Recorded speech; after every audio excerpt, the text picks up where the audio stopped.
got to remember to turn the mic on, you know. All right, let's try that again. Hi, folks. Thanks for joining me this evening. I didn't pay enough attention to realize that the microphone was still muted. My name is Dave. I'm a woodturner. Welcome to the channel, the community. If you enjoy what you see, you like what you see, please consider joining the community and give the channel a follow. You will get the schedule of events in your email when broadcasts are going on and any updates that come out. And yesterday, I turned a large chunk of cherry, turned it into a hollow form.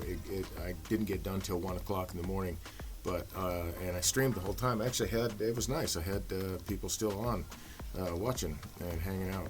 So that was pretty cool. But I'm not going to go that long tonight. Not 1 o'clock in the morning. I've got another piece of from that same cherry tree. It's another crotch piece. It's also another misshapen. This is the one I tried to get to last Wednesday. I could not get it on its balance point. So I grabbed it today. It's on its balance point now. It's firmly between centers, so it's pretty secure. So I'm not going to get, I'm turning at 400 because I do get a little bit of vibration, but 400 seems to be, and that's my lowest speed, but 400 seems to be just right, and we'll be able to turn the lathe speed up as we get more of this material cut away.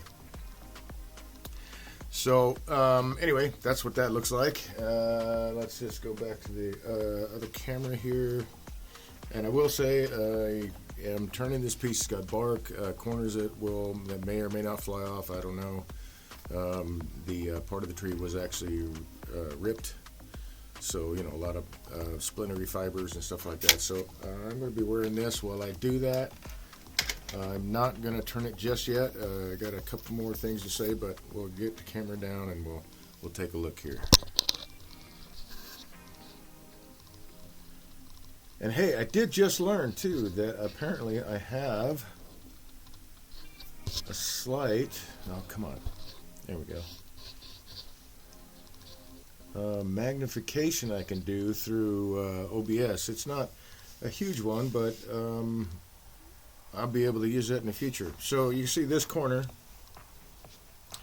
right here, which let's get it in the camera view. Actually, let's tilt the camera back just a tad. You can barely see the tool rest there.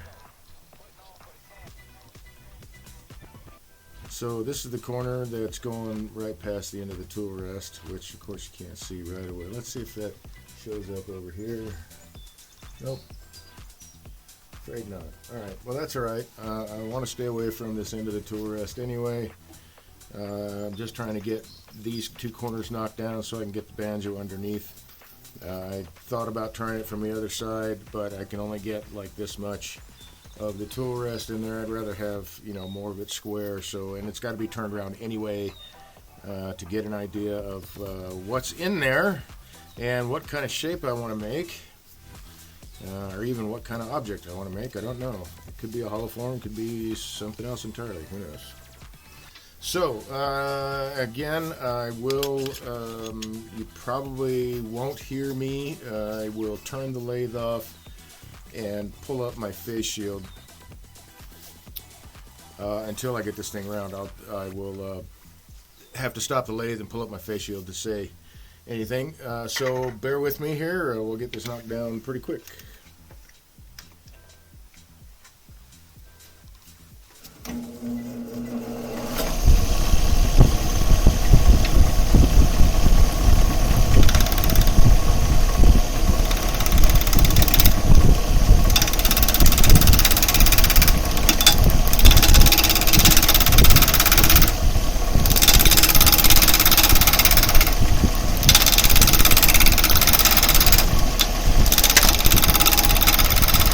That might have hurt.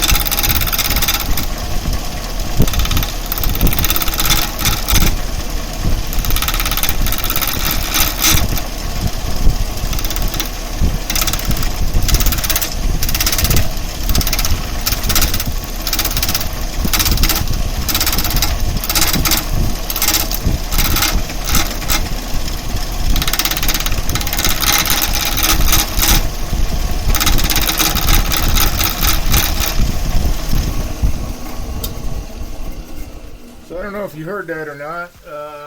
Something bounced off my face shield, and it was, I think it was this guy. This piece of bark caught me in the, well, I mean, it didn't hit me, it hit the face shield, but right about my the left side of my forehead. So, safety.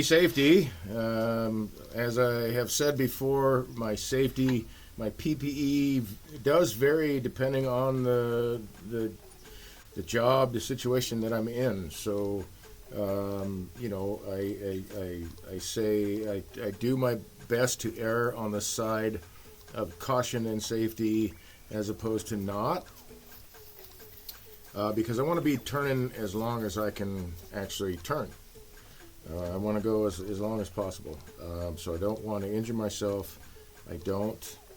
I want to learn how to be able to use the tools ever more efficiently and more with the body, so that the body does all the work and not like the smaller muscles, like your wrists and your arms and all that. You know, the finer movements, of course. We have the fine, well, not everybody, but you know, depending on age or infirmity, may not have super fine motor control, but in general, human beings have that. So slight differences in direction or pressure or whatever I can do with my fingertips. But turning is a lot of finesse. I'm going to say it's probably most of it, but it is definitely a lot of finesse to turning. It's not a brute force. It shouldn't be a brute force kind of deal for you, because all that does is just beat up the bod, and who wants that? So far it seems like taking these corners off hasn't changed the balance that much, so that's good, but at least now I'm finally underneath the piece, and I can get right to this corner. We can knock all that down. Okay, face shield is going down.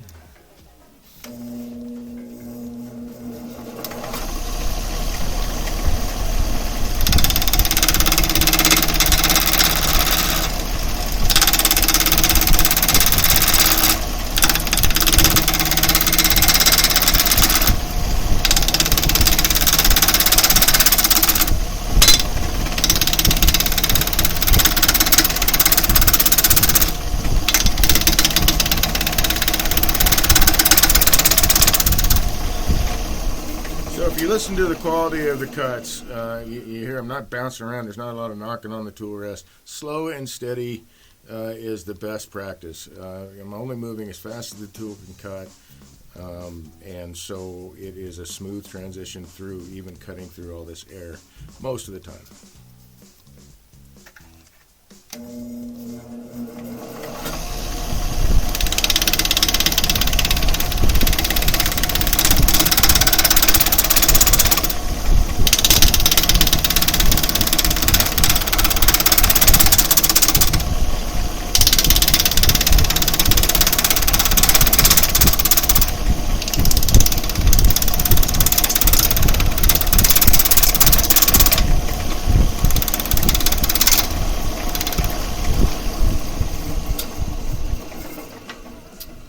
Alrighty, more and more around as the day goes by. Let's see. I'll get a little closer than that. And can I reach everything? Shift down a little bit.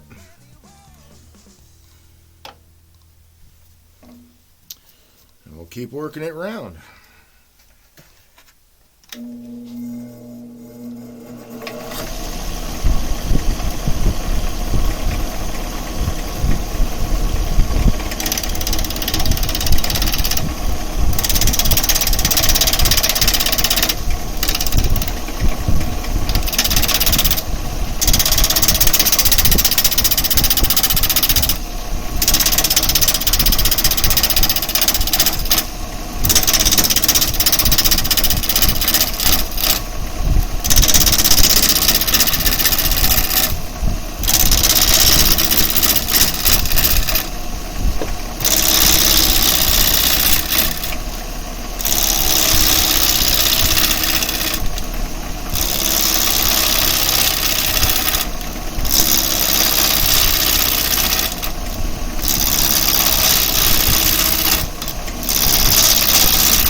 enough vibration to make my fish whacker run off the lathe here.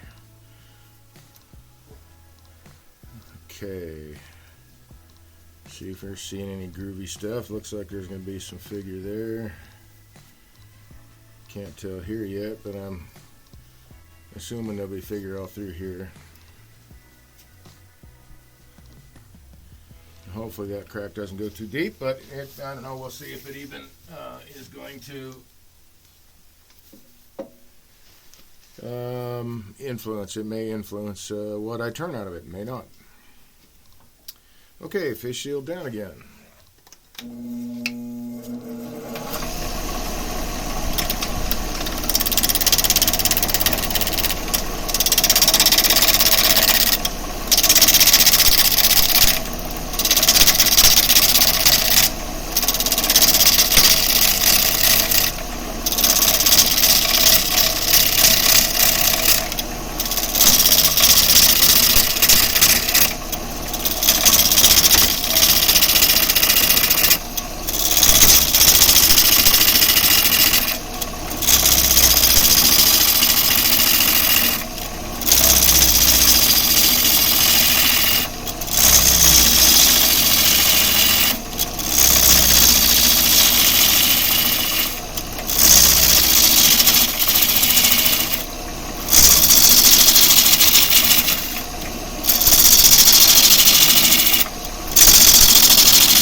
Alrighty then, yeah, I can definitely see that figure coming out here. And definitely can see it coming out in here and there. Very cool. Let's keep on trucking.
Time to swap steel. This is some hard wood apparently.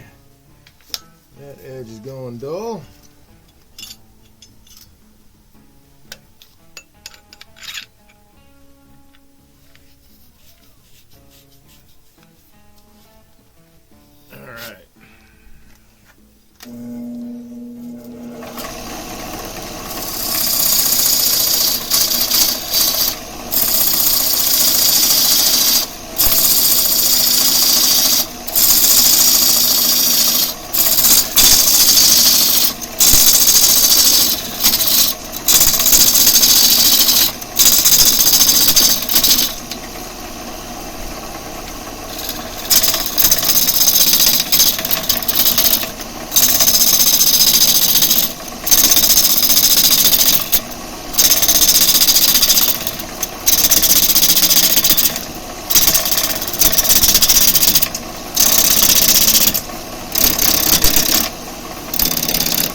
That made a difference. It's always more fun to turn with sharp tools, I think. Wow, look at all that coming out.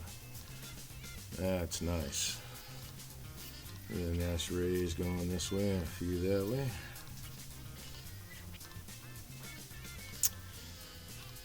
Am I close enough to figure out? No, looks like I'll probably get 3 to 4 inch diameter piece out of this. We'll see. I'm going to keep taking it down, but I've got this whole chainsaw face, and this one I might be able to somehow. I'm trying to figure out if I can incorporate that somehow. But let's keep taking it down. Ooh, that loose piece of bark was coming off.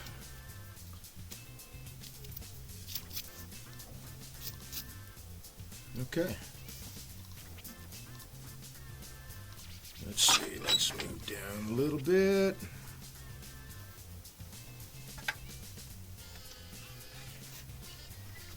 I wonder if the music is too loud there. Let's drop that down a little bit.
See how that looks.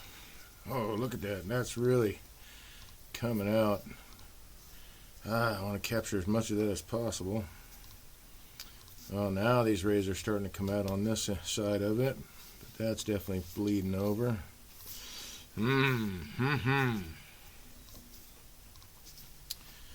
Let's see here. Oops.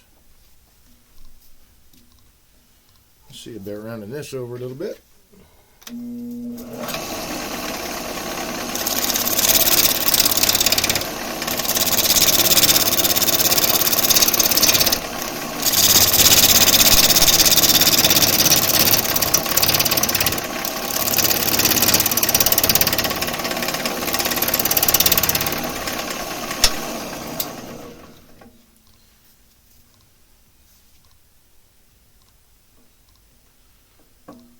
Yeah, well, I don't know, man.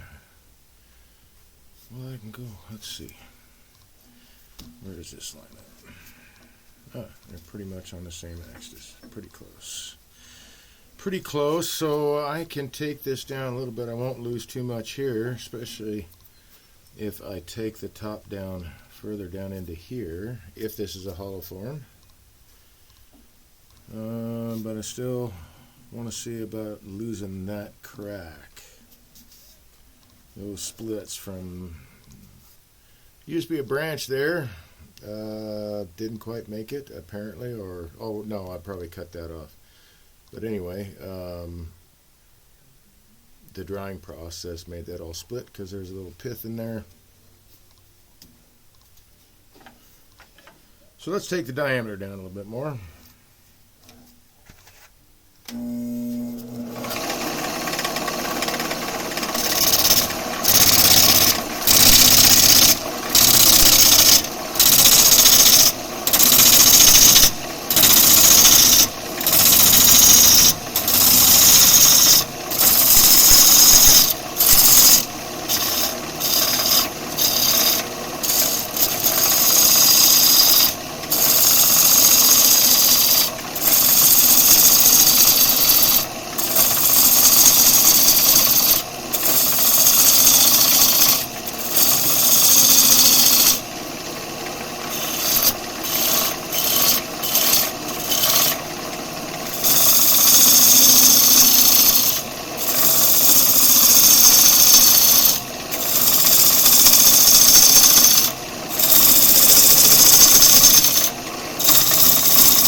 Wow, that's going to be a riot.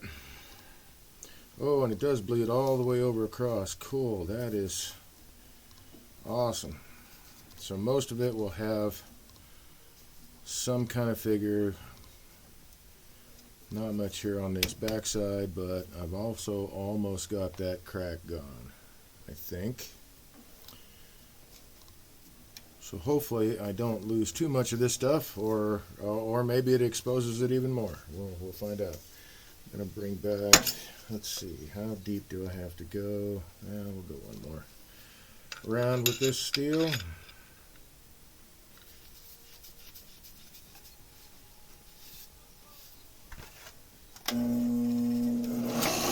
Oh, and I can turn it up. I could turn it at 400, I mean, what the hell, but speed it up a little bit.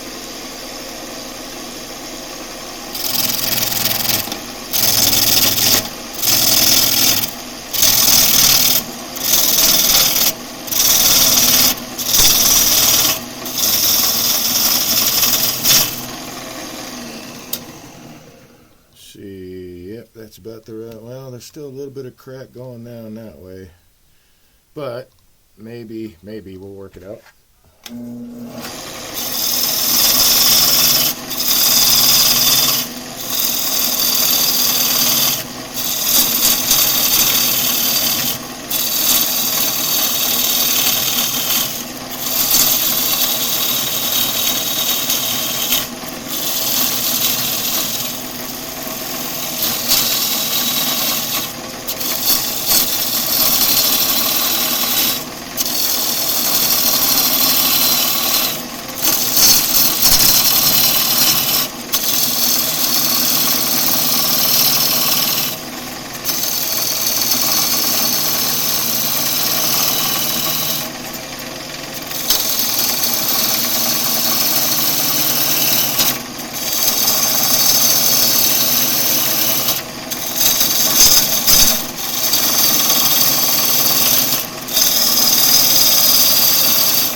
Exposed a new one.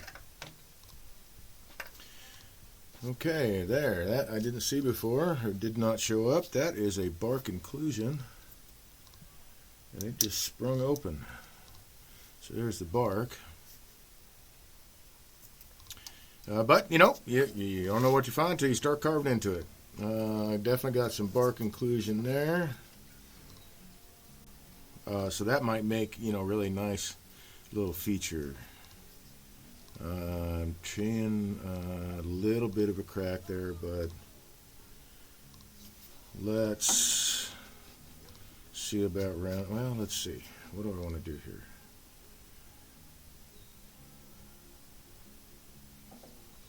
Well, let's take it down here a little bit.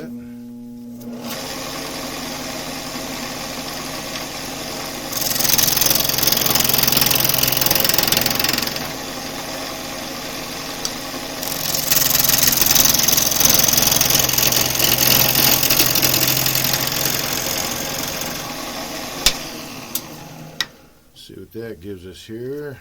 How much I've got to come around to get rid of that, or go further down this way.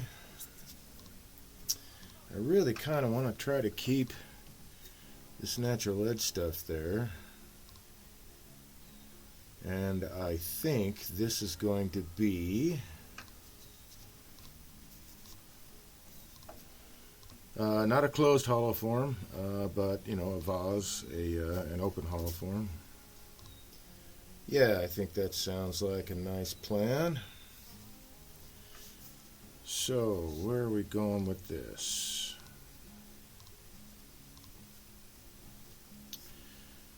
Well, let's take this corner down.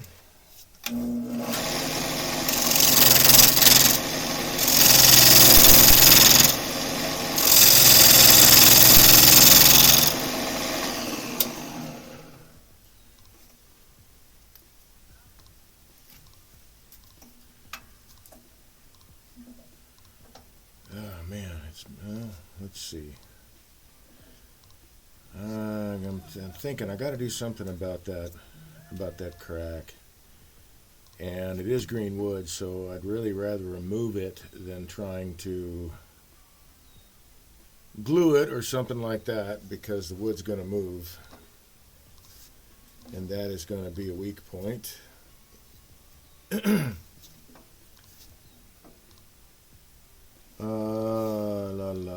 Let's see. Let's look at the well, the figure doesn't come in through a little bit up here, but not much. But I really did want to keep that.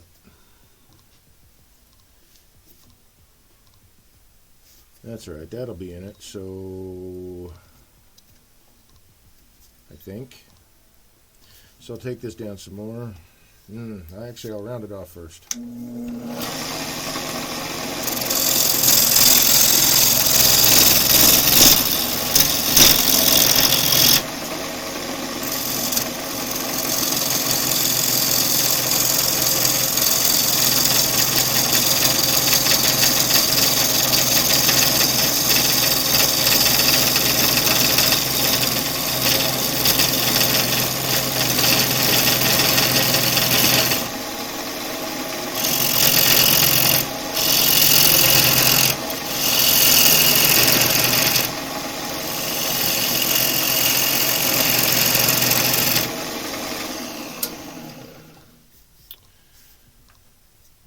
Getting there,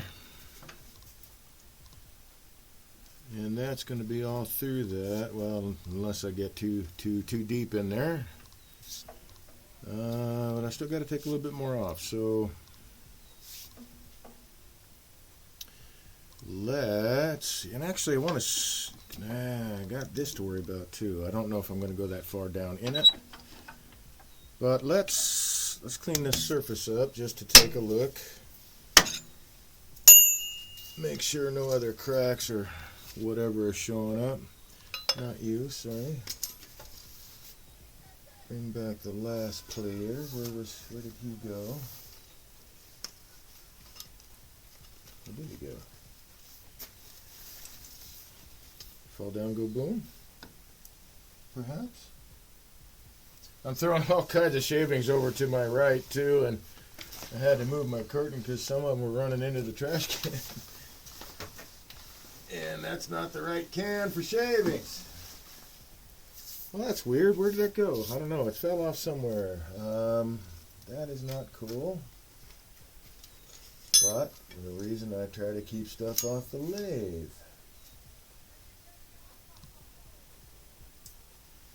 Yeah, I will need to find out. Alright, bear with me for a second. I got to feel around in the shavings a little bit, see if I find that tool steel.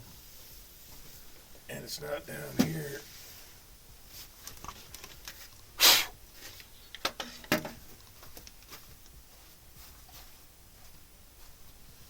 And then in the back here too, I am going to need that.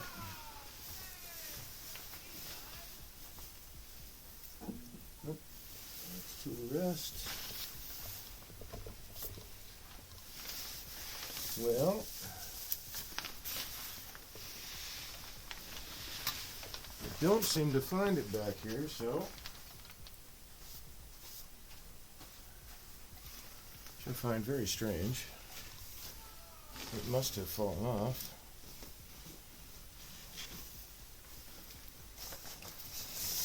Maybe it fell into the trash can.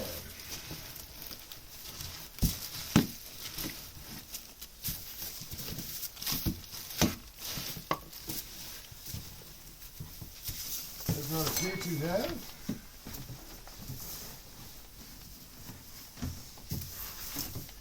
Alright, we'll search for that later. Let's get moving on. I think all the bark is off, so I can, and no weird odd pieces are going to fly off, so I can go to my safety glasses.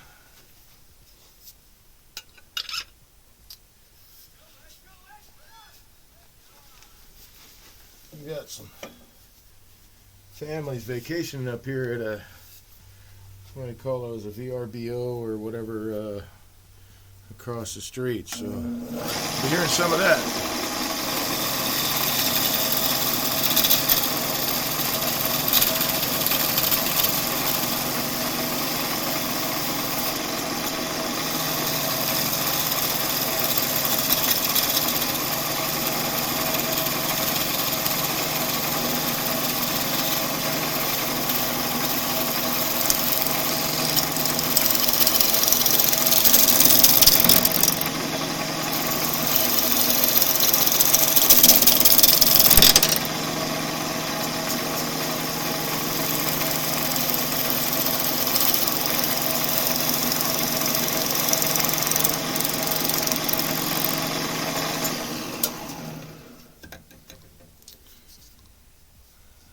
So yeah, that's almost a 1/4 inch deep down there, but maybe that won't matter. In fact, let's get over on this side, since I'm pretty sure I'm going to set this up in a chuck.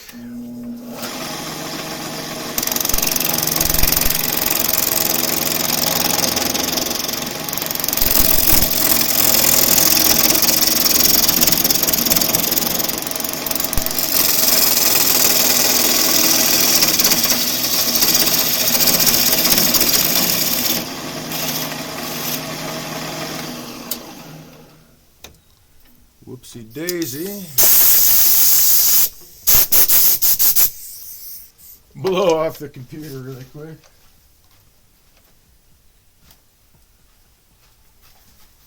Okay.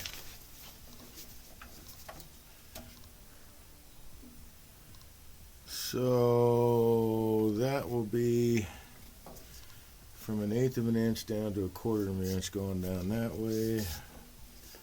I really like this pattern of feathering coming out. That's really nice. Here's that crack I'm talking about. I wonder, man. Well, you work with what you got. I don't know. We'll have to keep adjusting and figure out what we want to do with this guy, I just want to make sure that I get rid of all the stuff that could make it self-destruct during the drying process, and that crack goes all the way up to here, so that will leave me about that much there. So maybe I'm starting my piece down a little bit lower.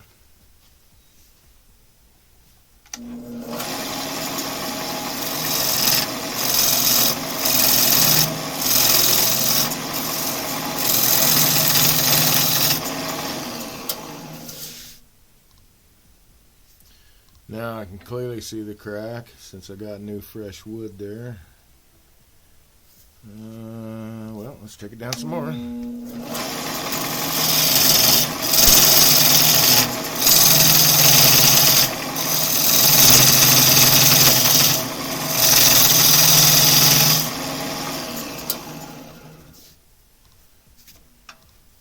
Oh, that does go pretty deep, but it looks like, hopefully, it's almost gone. Let's see.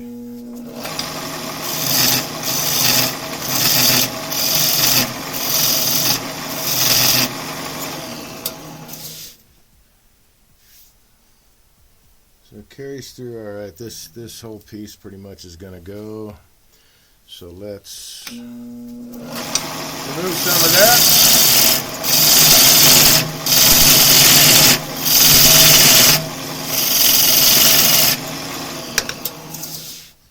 Throwing off water. Look, it's uncurving other stuff though, so that's kind of cool. That's a very dark cherry red. This is a piece of cherry. I think I did say that, but that's a very dark piece of cherry red grain. So it's uncovering some other things. So not a bad, not a bad trade-off. I think if I round this off, I can get rid of that crack entirely. Let's see if that's true.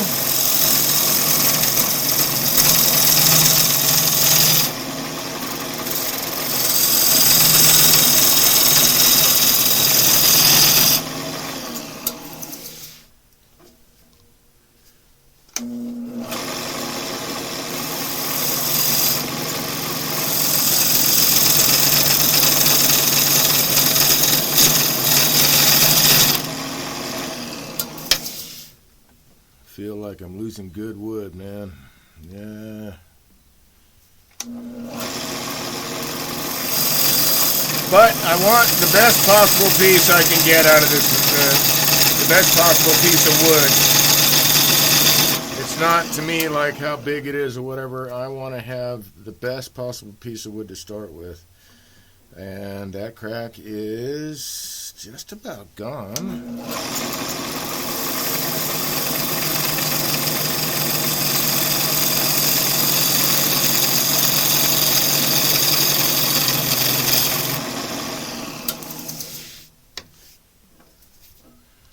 Okay, which means, and you can see all that red cherry wood coming out, which means, what am I going to do here? Let's see. Let's make sure, okay, that crack is gone. It carries through a little bit here. Let's see if we can get rid of that.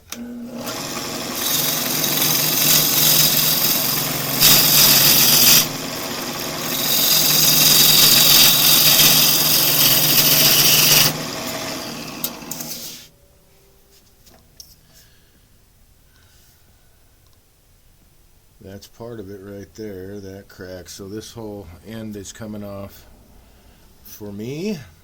Let's see, now I think I can do kind of like a inward sloping hollow form out of this, maybe. Vase. I could turn, well, now that I'm down to good wood, and I've got these really nice features here. I think maybe, although this is bark, I think I'm going to turn a hollow form, closed hollow form. Let's see how that turns out.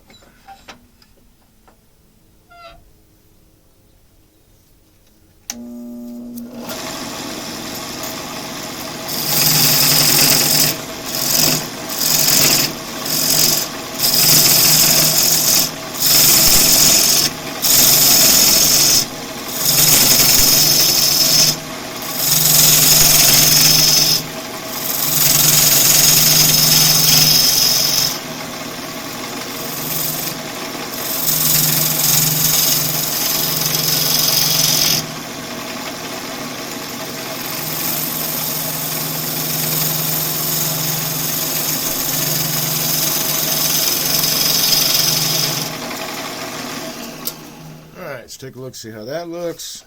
Oh, very nice, very nice. My only concern will be that bark if I'm trying to do back hollowing, which would be my preferred way of doing it.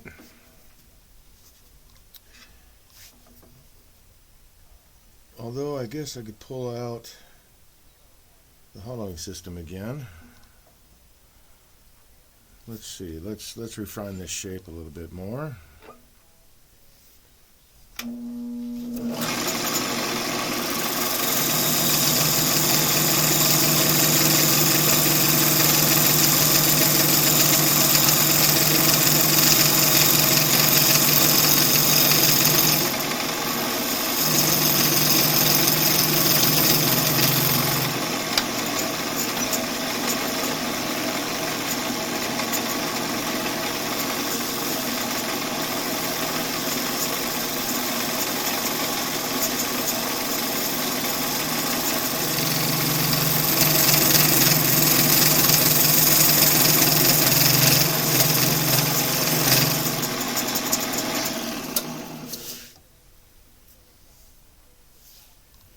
That's some really pretty wood.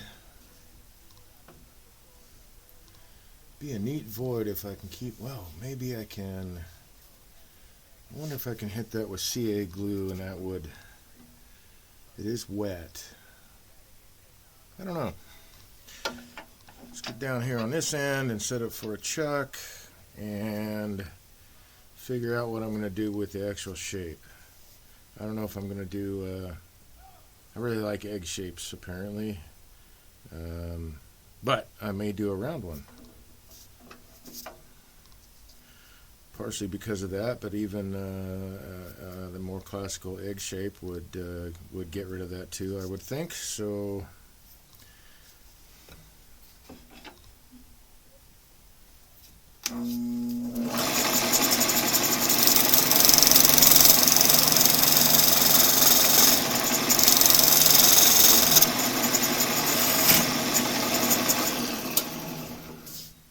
is that going to be enough in the jaws? Yeah.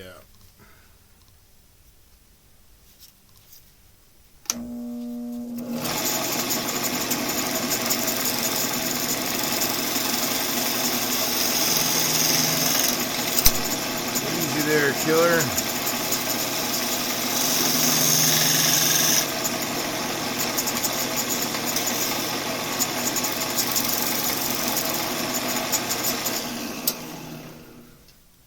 The habit of getting rid of sharp edges. Let's see about this guy. If I can turn it off as opposed to having to cut it.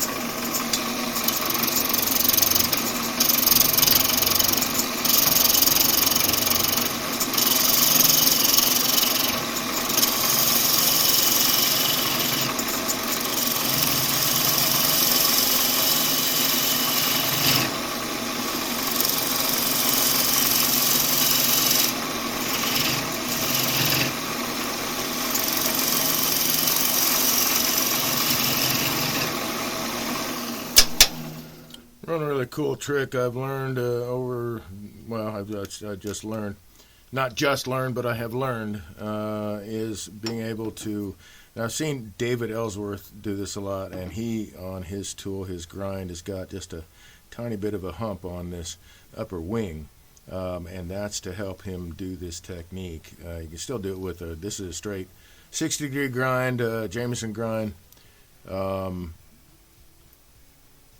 but you can still do it the same technique. And what that is this cutting edge is getting dull. I'm going to have to put a new redress the edge on that. But this cutting edge has not been used very much, so I can rotate the tool enough to get this cutting edge right up here in this corner to make contact and get a really clean cut. I've seen David Ellsworth do that, with the little nub in the bottom of bowls. That's what he uses that for. I've seen other people do similar things, but you can do it without having to have the hump in there. You just have to be you have to be really careful, and your tool control has to be pretty even Steven, man, but it's not, it is doable. Okay, let's see. Let us do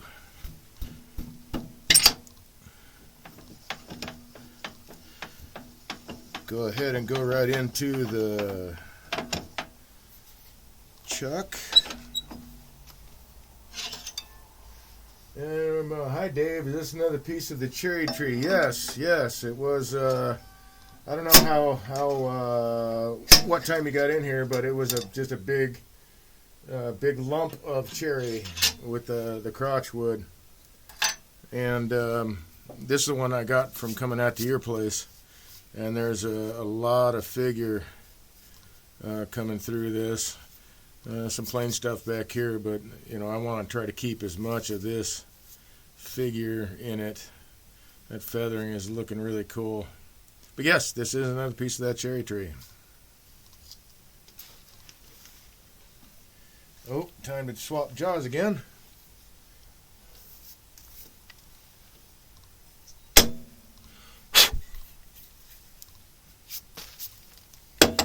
Because that will be too big. Yep. Hey, we get to see my lathe rust in real time again today. It's already starting. Oh yeah, that's going to help it.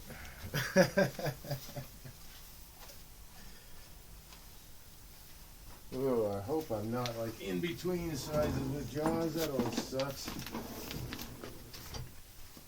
We can figure that out pretty fast.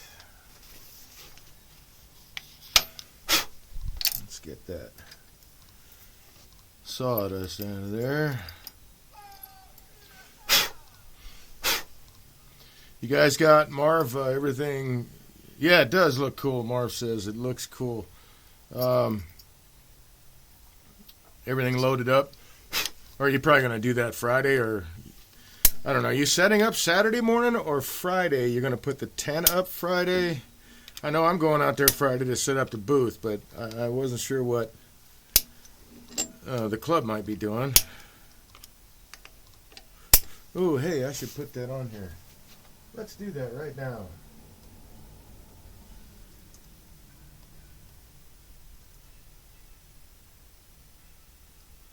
Oh, I can't copy and paste. Well, Saturday morning at 7:30. Okay.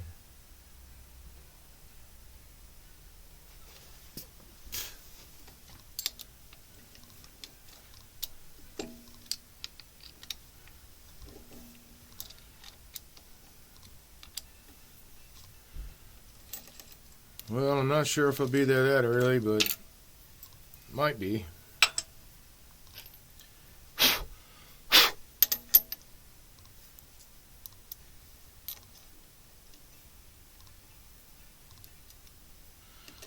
So this is a whoopsie daisy. This is another little trick I use on this.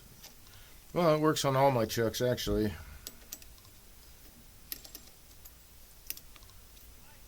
But when I have larger jaws in there and they're too large, but I think I'm between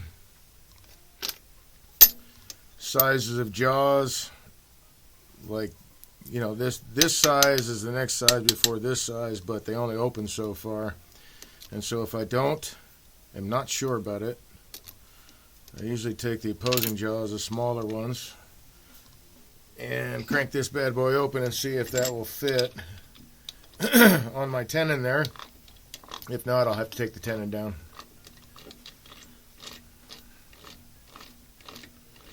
I guess I'm wasting time if you come to think of it. I could just take the tenon down and be done with it, but looks like I'm going to have to anyway.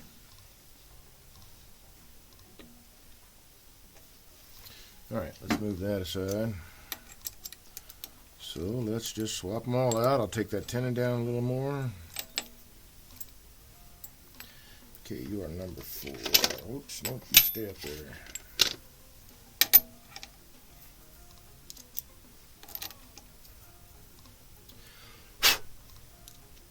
But I have been known to use that technique to figure out, like, you know, whether or not I can just go right to swapping jaws out. And now apparently it doesn't matter on this piece. I'm just going to have to swap jaws out. The big jaws won't close down enough to capture that tenon that I put on there. So, oops, we will make adjustments. Hey, did you go? Marv says, I have made a sign for our table to have people see you at your booth. Oh, cool. Thanks, man. I'm sure Mark and Chuck will appreciate that too.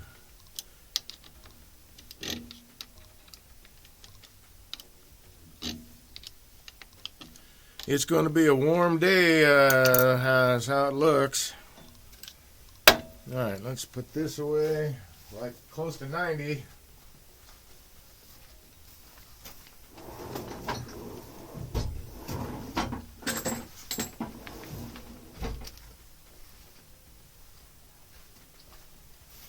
But you know what? Last year it was real hot too.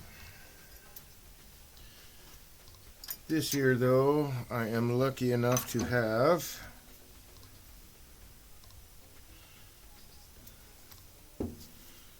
swap. No, let's just work with this. Hopefully, or it sounds like I've got a shady spot this year, so that's nice. Which means people won't feel like they got to get out of my sweltering booth before they die.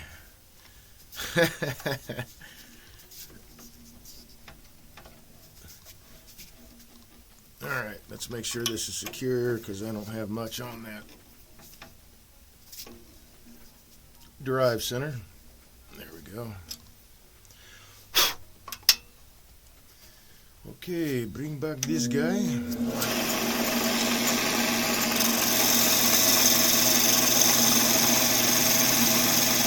That's the sound I'm always shooting for. That one right there. I find it very relaxing when I can hit that slot, make that sound.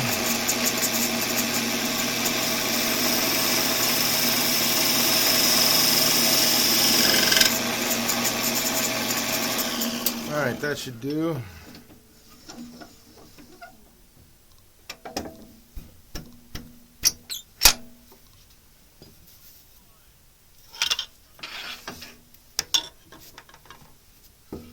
That guy. Hot weather brings out people. Yep. It does, in fact.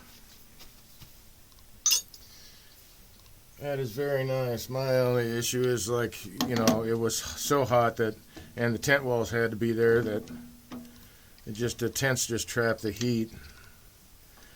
And, people didn't really hang around that much on that side of the art fair because it was just so hot. But there were a bunch of people, that is true.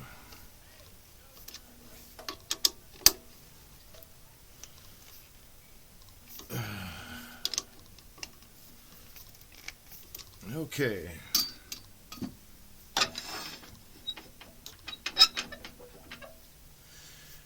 Eeny, meeny, miny, mo. Well, we gotta get rid of that guy first. So let's just do that with a parting tool.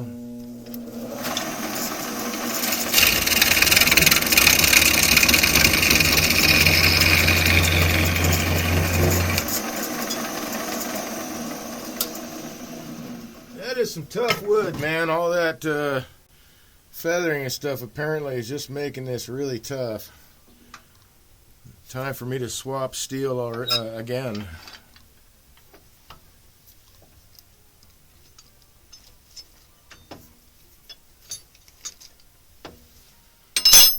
But hopefully that also means it will do really well with the drying process and also hopefully with the hollowing process. Let's see. What do I want to do here? Well, I still got that I haven't used much. Let's do this.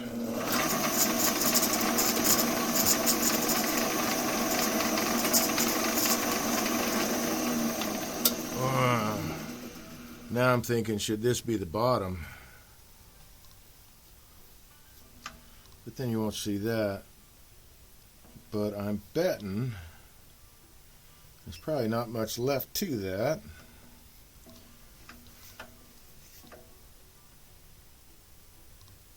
You know what? I think I'll make that change. I think I'll make this the bottom.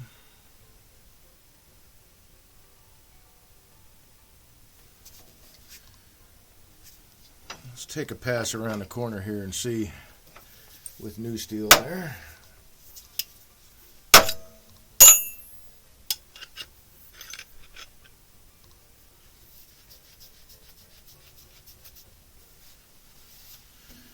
Of course, that red won't show up much either, but if I have a blowout, it won't show up at all.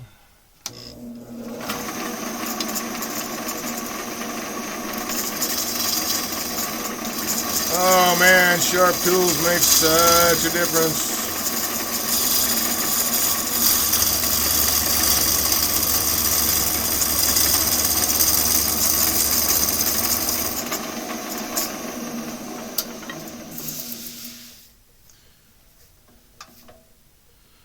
Still goes fairly deep apparently, so let's see. That means that might still show up in the bottom. If that's the bottom, well, it may not show up at all. Probably be difficult to see. And if I want to keep that feature and have it in the eye, it needs to be somewhere near the top.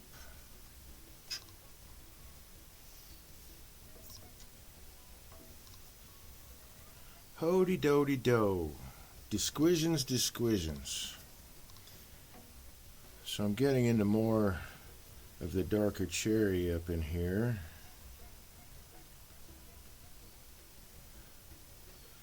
Oh, this is a tough call, man. I'm not sure.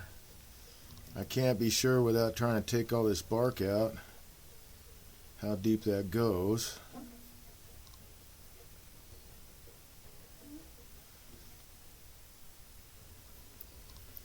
To know whether or not I can just keep taking it away. I don't know that I could do that.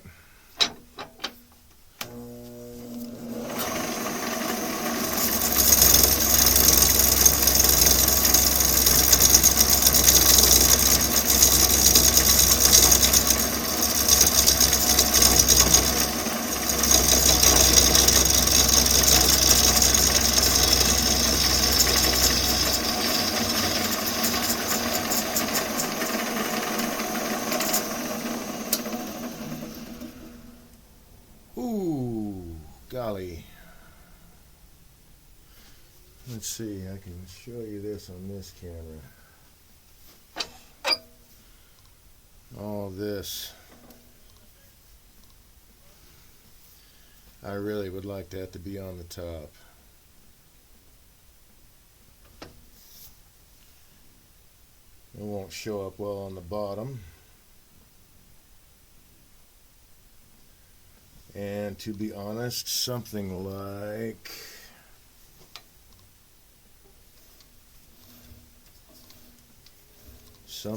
that won't show up at all. Okay, if I do a closed hollow form, then this stuff will disappear, but this will stay.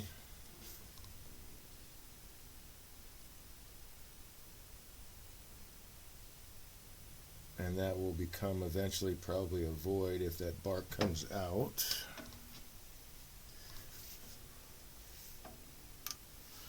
Okay, got to make a decision here. How do I want to do this?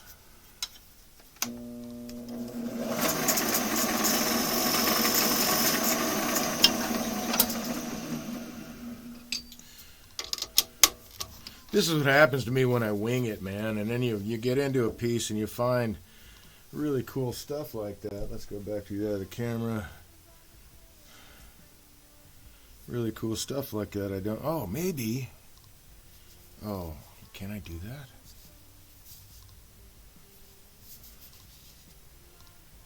Maybe I'm at a point where I can turn this dude sideways and hollow it that way, maybe. Gonna lose some more diameter that way.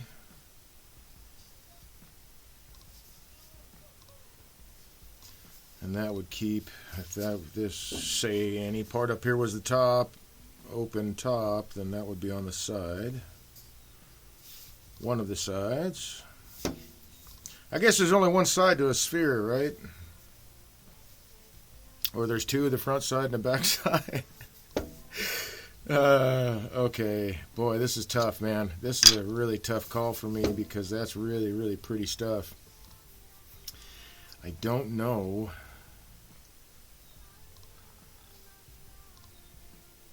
I don't know if hollowing, and that's the other thing, is I don't know if hollowing is going to tear that bark out and cause me troubles. Well, screw it. Let's find out. I want that to be the top. Let's find out if I can pull this off. What the hell? Somebody's got to make a decision, right?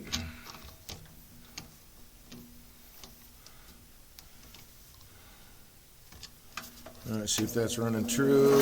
Nope. I moved it in the chuck, so I'm going to spin it around to find the right spot.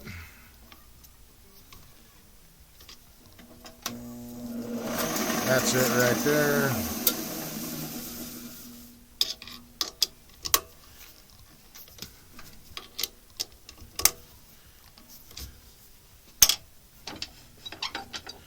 Okay.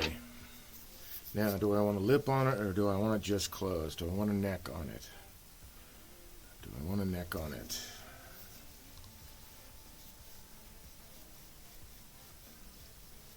I don't know. I think maybe not. So let's make a little bit of the other part of the shape.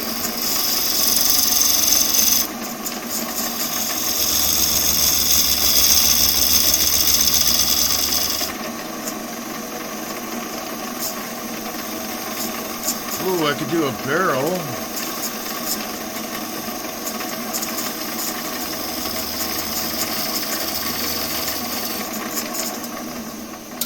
I could do a barrel shape or an egg shape here. Barrel being just the two rounded ends instead of one smaller pointy-ish end. That would capture most of all of this.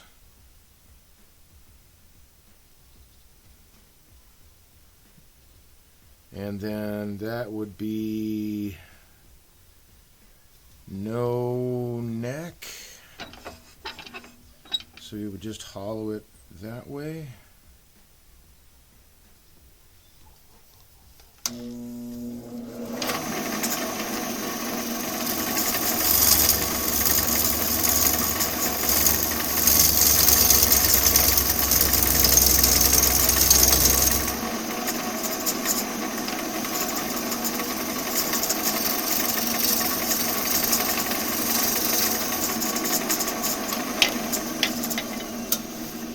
So if there's going to be a neck, that'll be it.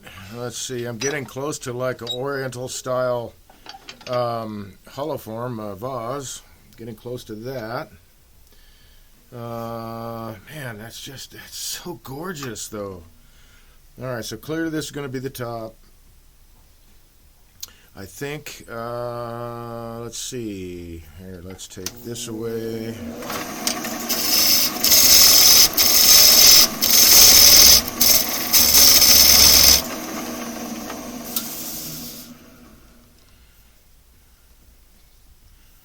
Take this away.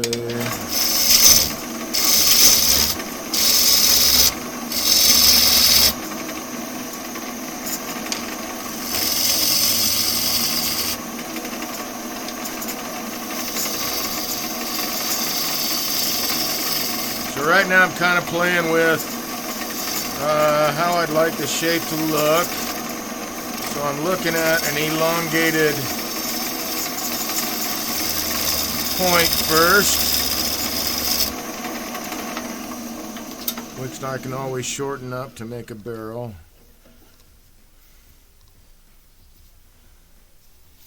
Because that would still be a nice shape. You know what? I'm going to go with that. I'm going to go with the barrel shape. I think that is. I think that'll come out really nicely.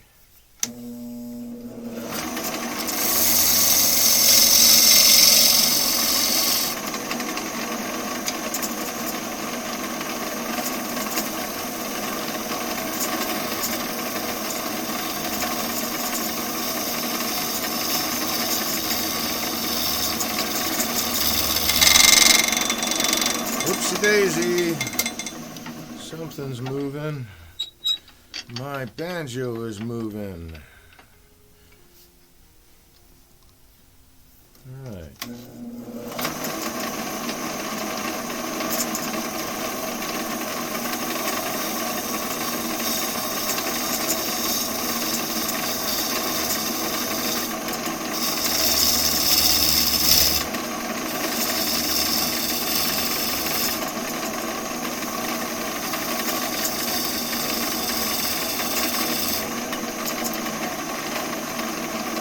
Can't go too far with it. I need support for hollowing.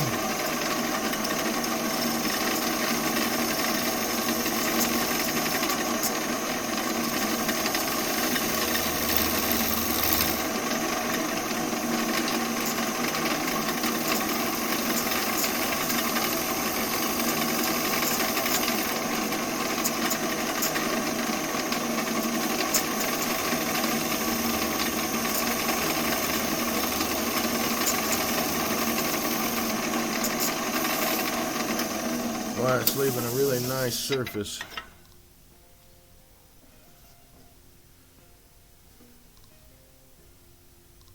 Yeah, I think that'll work. Yeah. So I'm going with that. Okay, so let's clean up the rest of the surface here.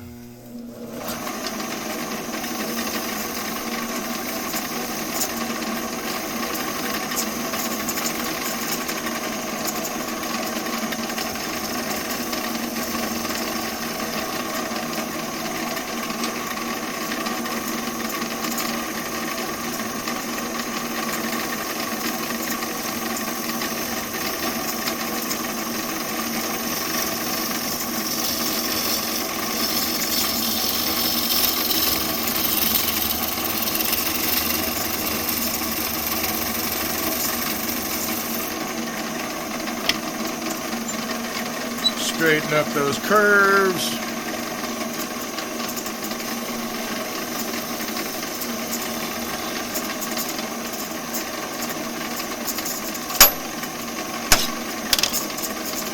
Do a little shear scraping. I got rid of my handle because there's no way I'm going to get a catch. And this is, I sure hope that is a campfire. Yeah, alright. Smelling wood smoke, man, and it's the people across the street like, nothing in my shop's on fire. Okay, that's a good thing. I got a fire extinguisher right here, but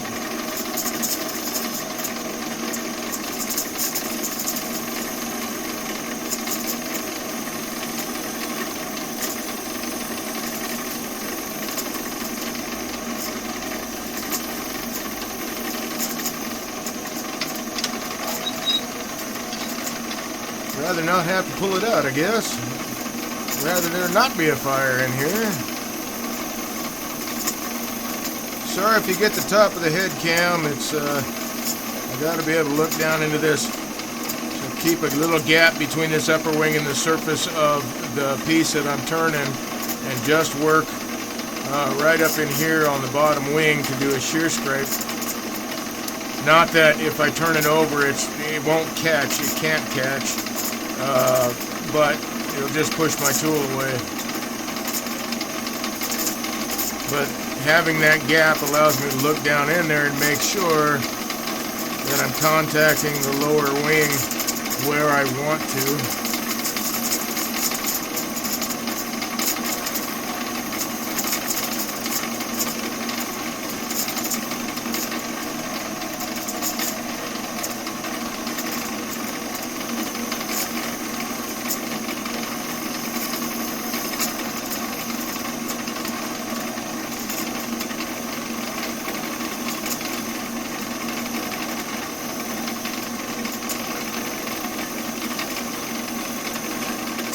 And I know I have talked to a couple of turners. One in particular, Don. Don. I know his last name starts with a G.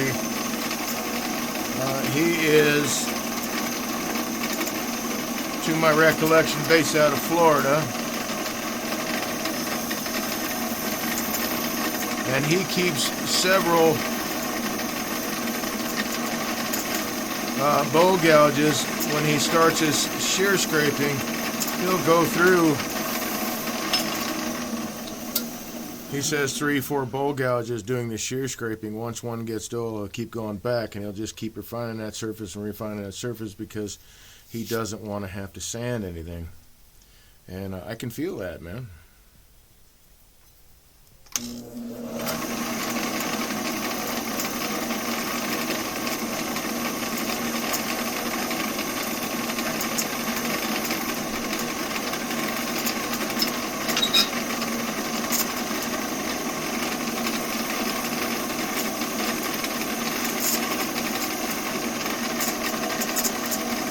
Got my banjo handle getting in the way.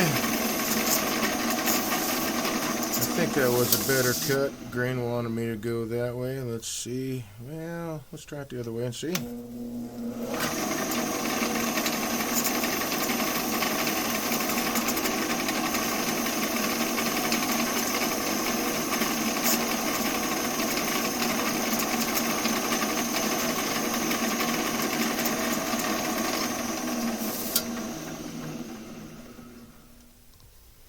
Nope, wants me to go that way. Okay.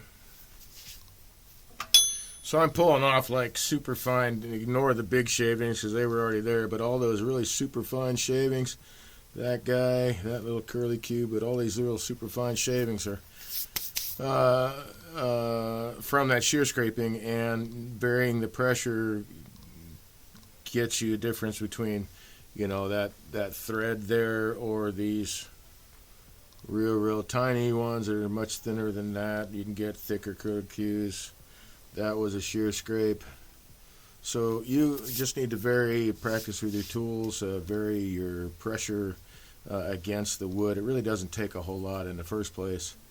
Turning is really a lot of finesse. Okay, I think I'm ready to start the hollowing process. There's some bark there. That's definitely bark. Let's take a look from this camera. Get rid of this light. That help? Not so much. Alright. So this bark here is my only concern with the hollowing process. But, like I said, we're going to go for it. So here we are.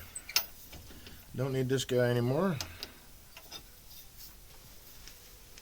And I want a smoother rest. No, I think I'll go with...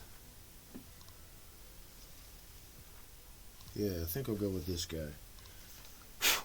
I really do like my center tool rest for stuff like this. If I need to do any scraping or hollowing, something that I need a really smooth tool rest experience, because the ones that come with the lathes, well, you know, this is just a general statement. The one that came with this lathe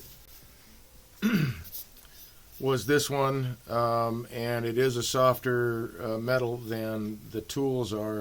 The one I got from that came along with Lyle Jameson's hollowing kit is also a milder steel, so it can take some dings and stuff, which sometimes happen when you're hollowing, but also just I've used this tool rest a lot just for regular turning as well, because it's micro adjustable with this threaded post. And I've been dealing with a banjo anchor, whatever. It's a screw going through two pieces of steel that pull themselves together to hold on to the shaft of the tool rest, and it's not, to me, as secure as like on the old style. It was just a bolt that went through and stuck right into the side of the tool rest and held it in place. And to me, that's my experience has been a little bit more secure than this compression hold on these tool rests. But everybody's experience and preferences are going to be different than mine. Oh, I need to redress that edge, so I need to resharpen this guy. While I'm at it, I might as well resharpen my bull gouges for when I need them again. I swear something, it has to have.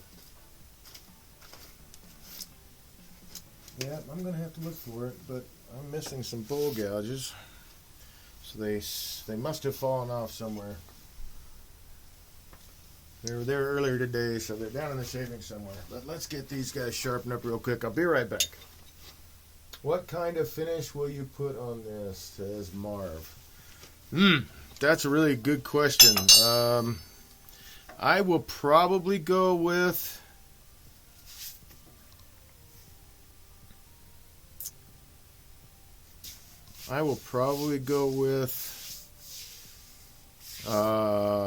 Danish oil, probably.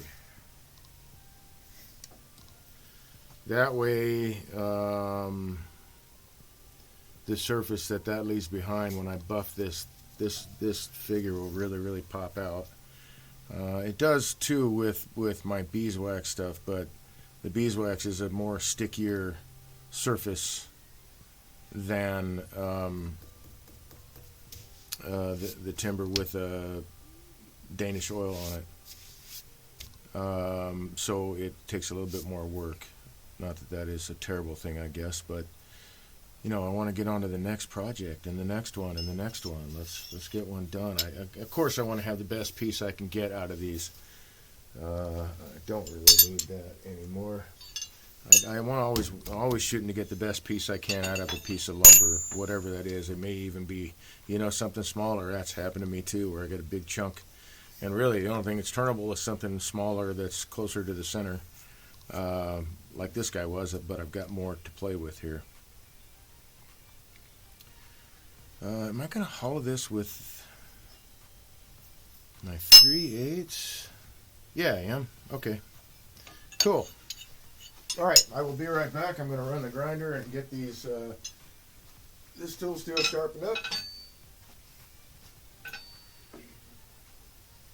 Start with my spindle gouge that I'm going to hollow with.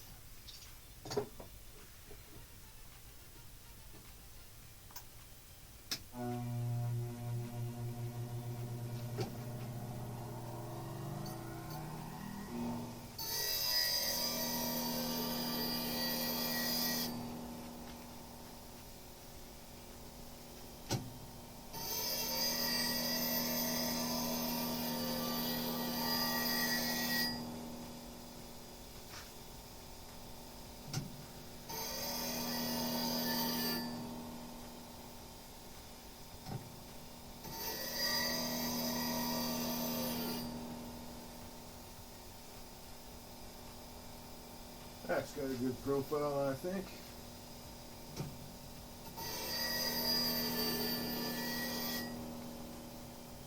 And I'll show you what I mean when I get back in front of the camera. For my spindle gouge.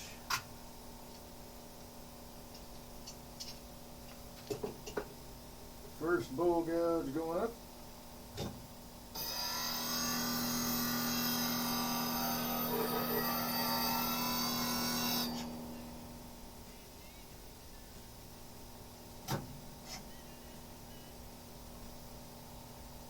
Shouldn't take too long to get these into shape.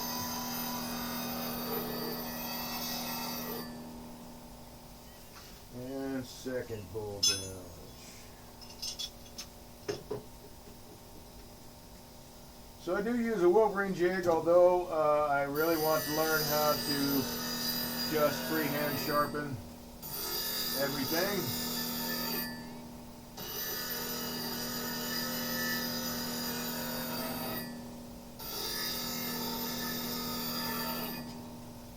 And I have made some progress in that arena.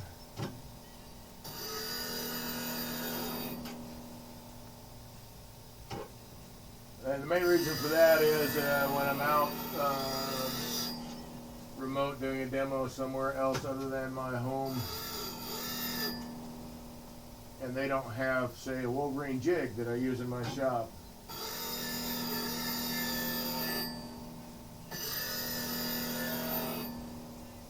Or they don't have any jig at all, just a platform. Then I'll still be able to sharpen up my tools as I need to. There's the profile I'm looking for.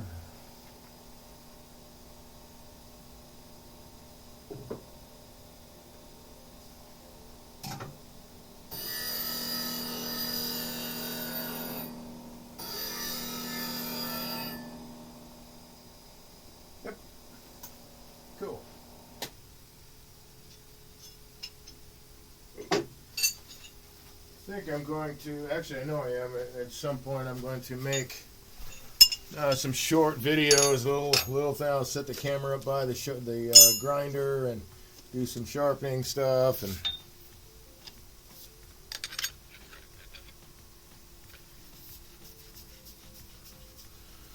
little things like that here and there. But I don't have a camera over by my grinder. And bear with me, I'm going to shut my garage door since it's getting dark out. Not that there's a lot of bugs, but I don't want them coming in for the light.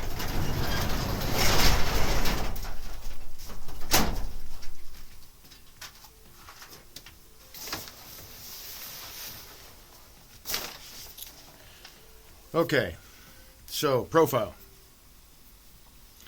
On my spindle gouges, let's get this a lot closer. I think that'll show up better.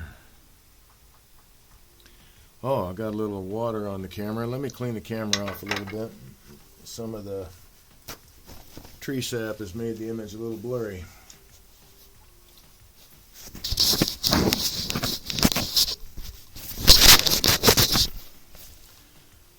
That's a little bit better. So the profile that I'm talking about is the shape of the nose of my gouge, and I like not having a point. This is very definitely the curve carries along a great part of the flute, and I find that to be a much more forgiving grind and forgiving tool when it's like that, as opposed to having a really sharp point or really swept back wings. This is about if it matters to you, and we can even measure it, but that's between 5/8 and 3/4 of an inch. I think it's probably 5/8.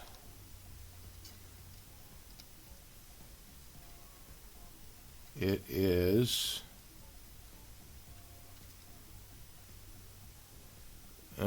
just under 5/8. And with the bowl gouges, same thing. I want to have at the bottom of the flute, if you can see that clearly. I don't know that you can, but hopefully here. Let's try this guy. That's a little bit better. So here, the curve at the bottom, it's not really pointed, and it covers the entire distance of the bottom of the flute, that bottom little round part. So I have a decent curve here with straight wings. That basically is a Jameson grind, but some people like to have a broader tip. Some people like to turn with a much narrower tip, And I think the narrower their tip is, the least forgiving that it actually is. I'm kind of somewhere in the middle, I guess.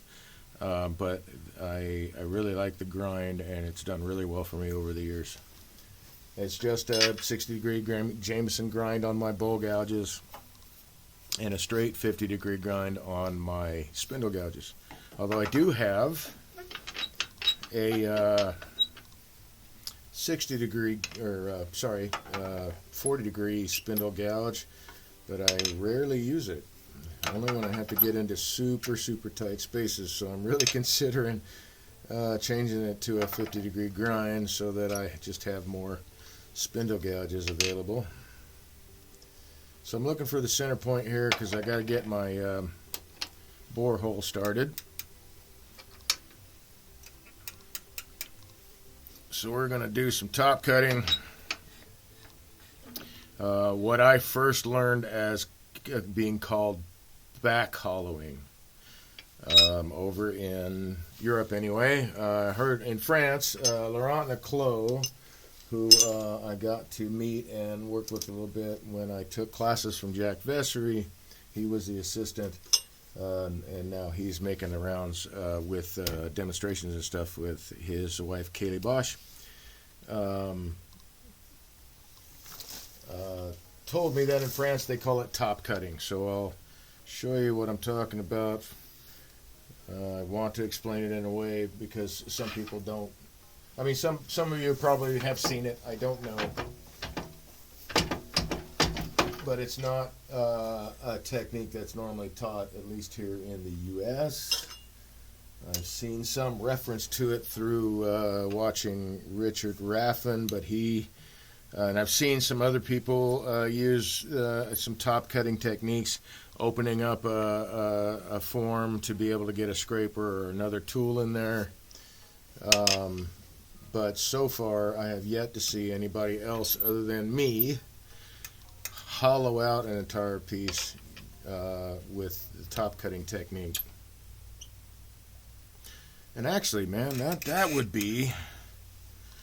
Oh, that's what I will do. AAW is looking for demonstrators for next year's symposium. And I've been racking my brain trying to figure out what I want to do, how I want to do, or what I want to submit. And that would be a perfect one because it's not seen very much here in this country. All right, let's see. That's a good speed. So I'm leaving this here. I'm eventually going to cut this off, I believe. I may not because it's still kind of an oriental-ish shape if I leave that as a neck. So I'll make that decision a little bit later. But I need that wood there. That's one bug. To be thick enough to hold pressure of the tool going against it this way, the back of the tool. When I'm up inside there, the top cutting technique, and I need to move this guy so it's not in the way. Normally when you're hollowing out or you're doing a bowl, a bowl is still a hollow form. It's just a very open hollow form. When you're cutting in on the bottom wing of your tool. And maybe, as I explained before, the case of David Ellsworth and what I did a little earlier was use the very top corner there to just get a really sheer cut right across the top because that was a lot sharper than the corner down here that I'd worn away from cutting through this very hard wood. Oh, hey, and I might be in a spot, too, while I'm talking, that this is dry enough to actually throw some abrasive on, maybe. So we'll check that out while we're doing that. But with top cutting, I'm actually cutting along the top wing, not the bottom. And I'm cutting up over the top. I'm actually cutting this way. Instead of down and in, I'm cutting up and back. And it's the same cut. But I need the support of the tool rest, that anchor point, and then the side of the hollow form for this tool to be able to get the right leverage to get up in there and all the way out. This makes the tool steel heat up pretty quick because of the friction, which reminds me I should probably get some water. The friction against that collar or whatever's there does, in fact, heat up the tool steel. which it can be really, really hard to hold on to. This is a smaller piece though, so I don't know. Well, we'll try it without the water first. I don't have a larger piece where I'm going to get a ton of that. That's 320. That's too fine. But there will be some friction. All right, so I'm going to turn this other overhead light back on, i.e. screw in the bulb again, so that I can see what I'm doing. And actually, I'm going to need my breathing filter on pretty much. And I like to check my abrasive disc is fairly well centered on the backup pad. That is a personal preference, and it is derived from having to get right into tight corners with the edge of the abrasive. And if it is not centered, which you can see here it's not, then it can fold up over and create some really crazy shapes on you. So I get in the habit of checking my abrasive placement on the wheel every time I put it on. There we go. That will do for me.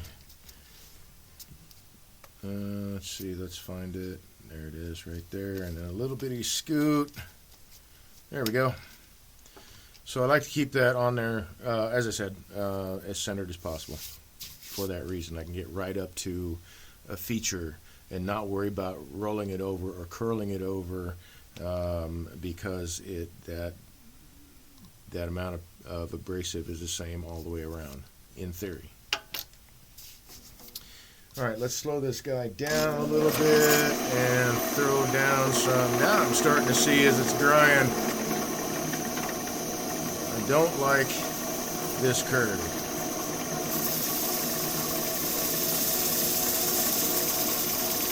Yeah, that's pretty wet. It's coming up my abrasive.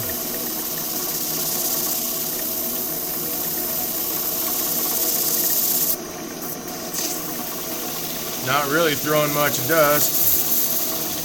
A little bit.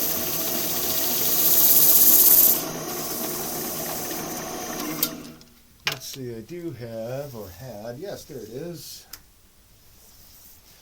my magic rubber here. See how much of that I can get off there.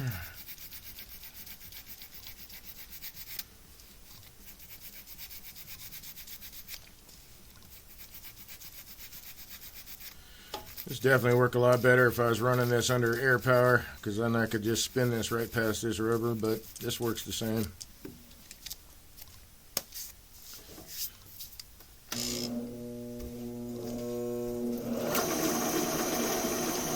This lathe no longer likes to go slow.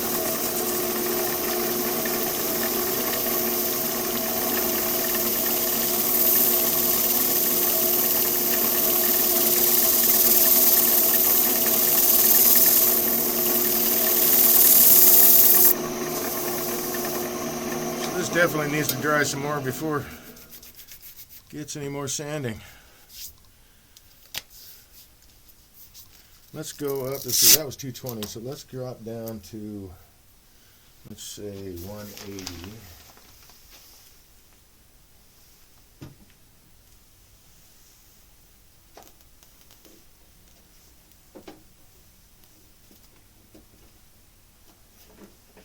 That's this guy. And see what that does for us, because I think at least having a surface to 180 is a really good start for later when it's dry.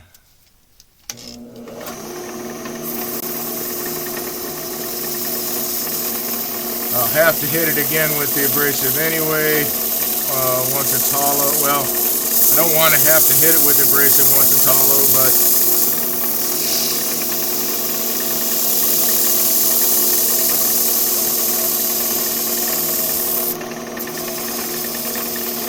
I have a start with a really a fairly fine surface already, although in the parlance of the craft, I guess 220 is considered to be fine sandpaper. Now, is that a tool mark or is that a feature? Let's run the abrasive over it again and see.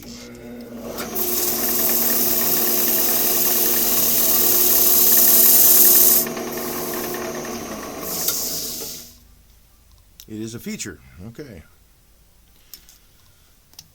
So I'm going to refine. I'm not happy with this curve over here. I'll refine it later. I need to get hollowing. So that's a really nice surface to start with. No real sanding marks. And I can hit it from 220 and 320 and go up from there. But let's hollow it out a little bit more, or a little bit first, because this isn't quite dry enough to sand with the 220 clearly. So I'm going to hit this camera. So I want to start my bore hole, and this is the reason why I want to be on center. My tool rest is too low. I can't hit the center of my flute to that center of that piece. But I need to be able to get to the center of the Tootsie Roll Pop to minimize vibration as I'm hollowing. Still too low. So there.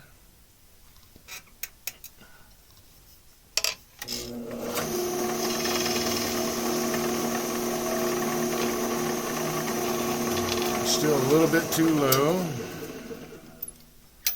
So the tool rest itself also will act as a fulcrum as this is spinning around and trying to rotate the tool. The tool is just getting pushed this way.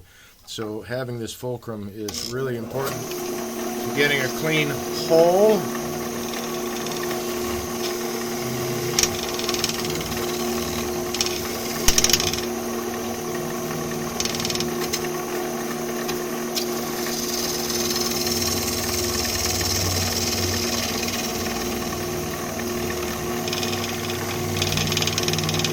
Still a little bit low with my tool rest. So you can hear it starting to chatter. Granted, I'm going through a different figure, but I can still ease up on the vibration a little bit, I think, by doing this.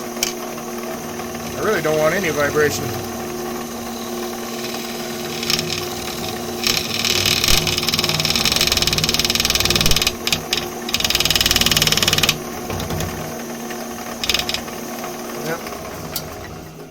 Hey, now what's that? Oh, you're not supposed to come loose.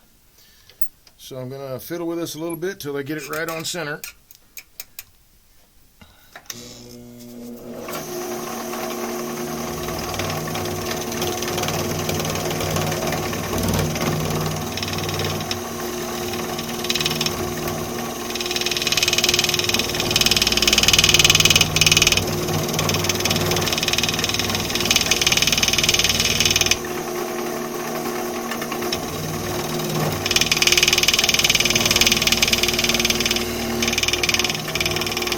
I'm still just a skosh too low, but this is really also very hard material to go through.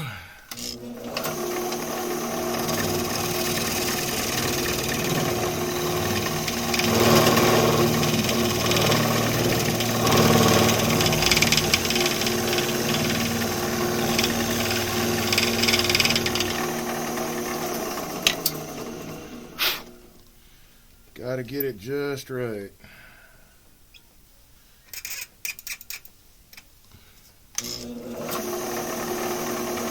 Usually do all my hollowing with my 3/8 gouge. This is a little bit bigger piece, so we'll go with this.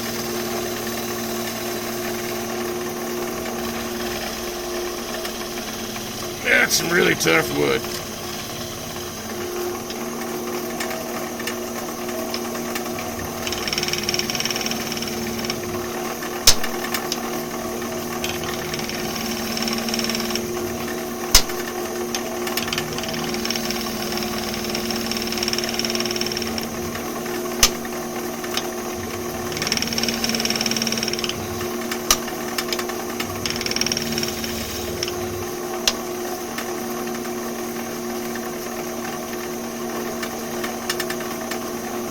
Ooh, that's getting warm. It's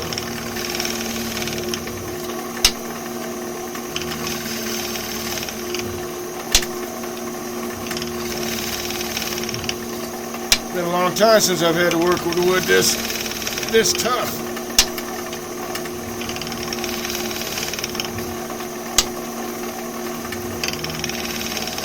All that figure where the branches grew together is tough stuff. I'm not even close. I'm about halfway down. I want to get to right about down in here on the piece.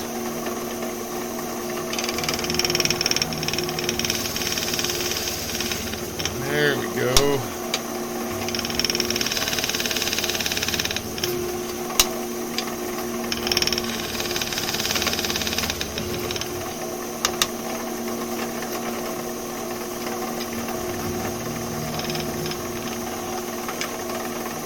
A little ways to go yet.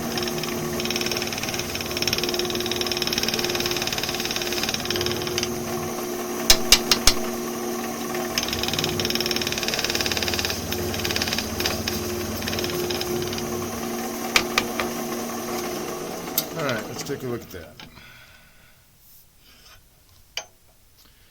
I think I would like to go a little bit lower than that. A little deeper than that.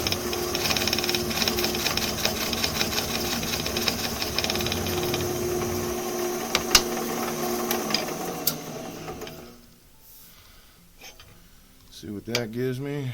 Let's try that again. There's still some material in there.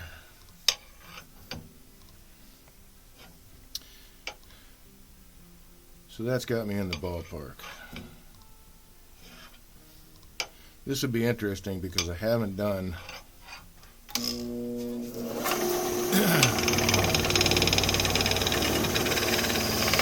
an oblong piece like this. It's always had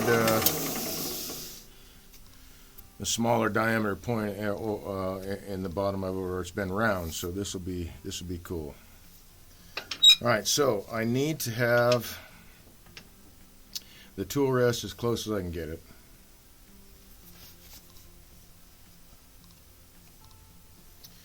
And I want the this wall here to be as smooth as possible because that will also impart vibration into the process, and we don't want vibration. Do I need to put a new edge on this? I think I will.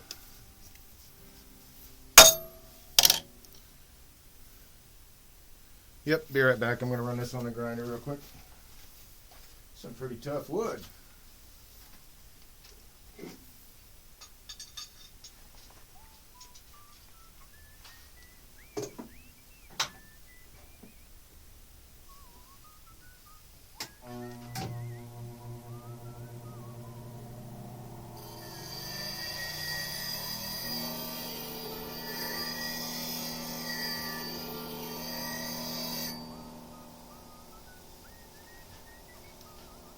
Right? Not quite.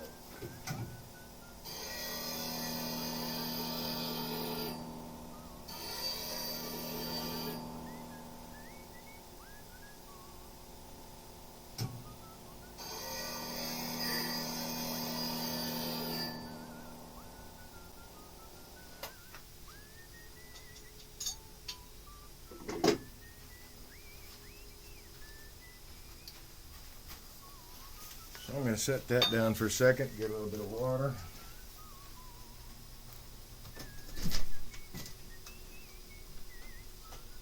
Hey buddy, you want to go outside?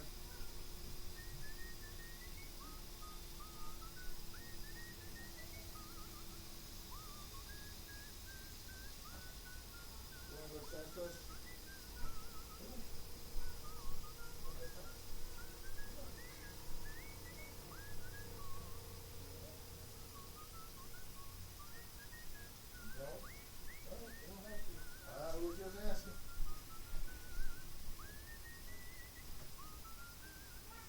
The garage door is closed, dude. You'll have to go out the front door.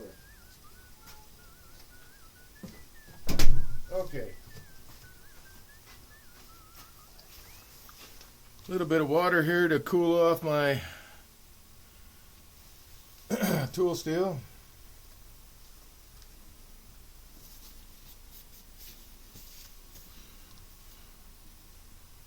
Set that aside somewhere where it's not going to splash all over every little thing. How about right behind me? Okay, anything new on chat? What kind of finish? Nope. 43434. How'd that show it? Interesting. Okay. So we still have, we still have the secondary camera on.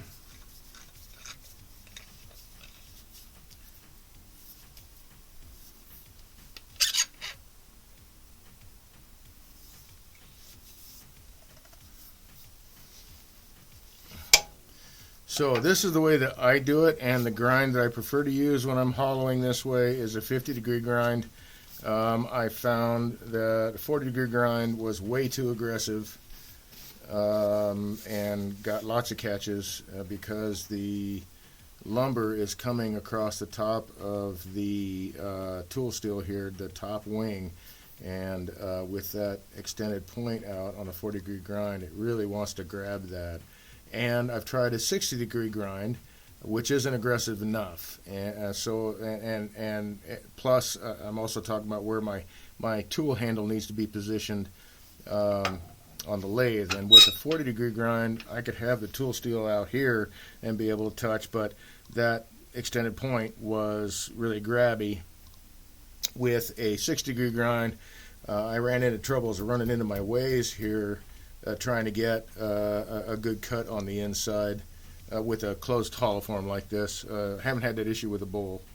So the happy medium turns out to be, for me anyway, 50 degrees. So I'm going to start by clearing off, and I'm going to cut up on this surface up here. So I'm going to stick my tool steel in, and I'll start working my way up to open this up and be able to get down.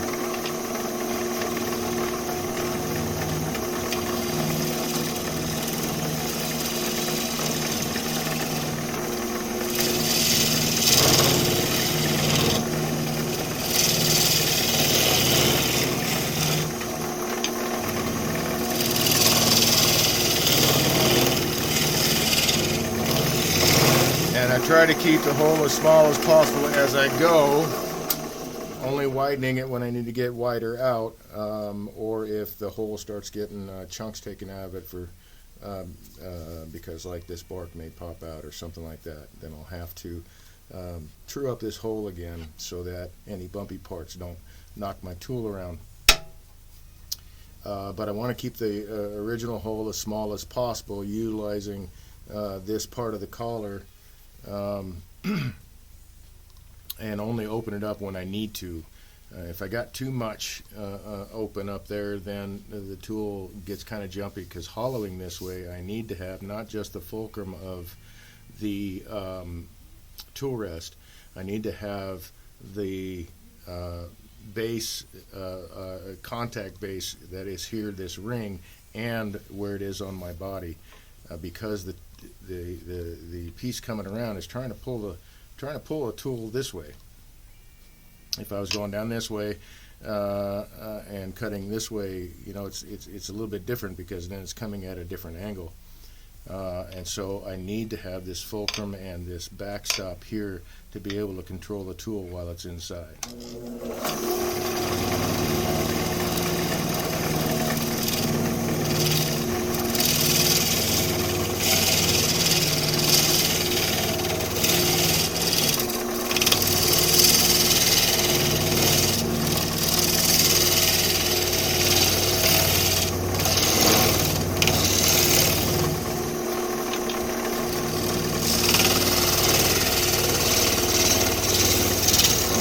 Like with everything else, slow and steady wins the race.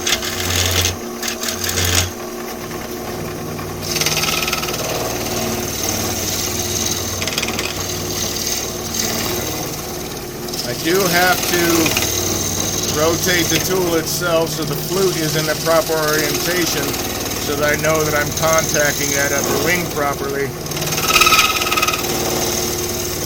Otherwise, we start getting into catch territory on the inside, and we don't want to catch.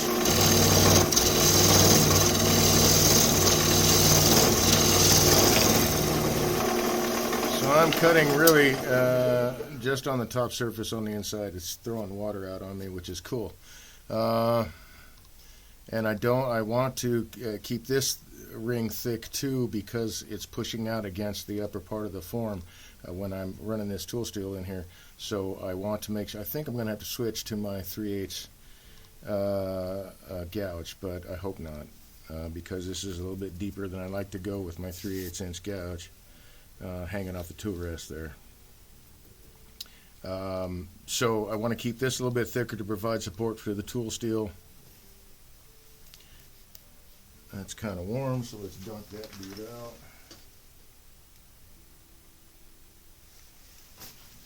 That friction really heats these up really fast.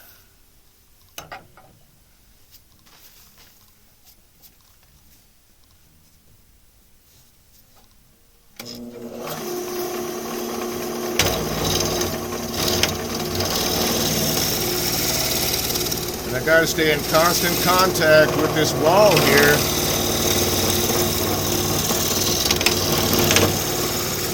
My tool will bounce around, and that's bad news.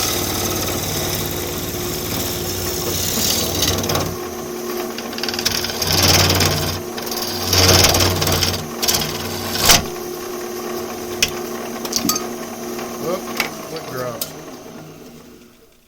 Something dropped. What dropped?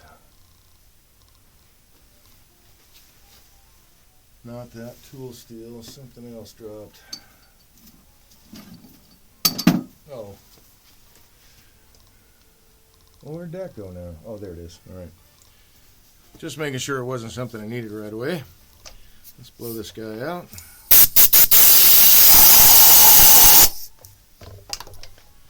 Clear the shavings.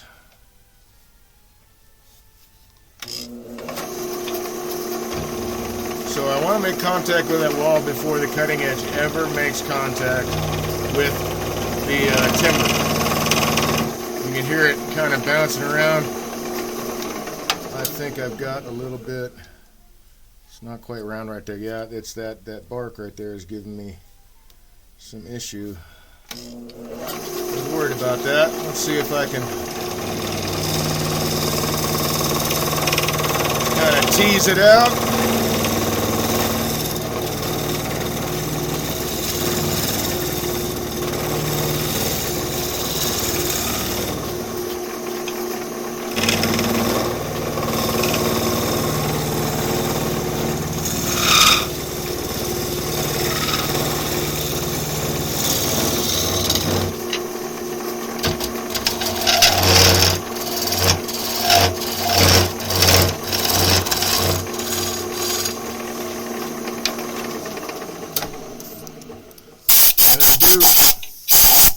I do switch around.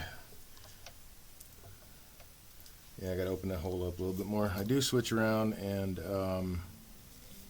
come at it from this way, but using the bottom wing to clear out from the bottom up in a regular hollowing movement with a hollowing tool would be go from the bottom up and cutting down at the lower end of the inside of the form, which is what I will do switch every once in a while.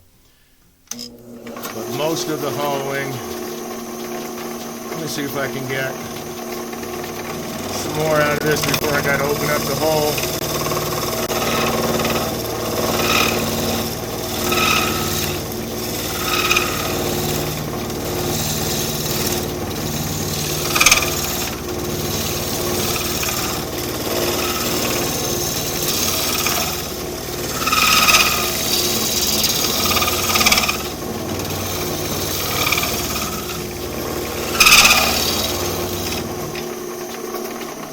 Cool this down again, it's getting really hot.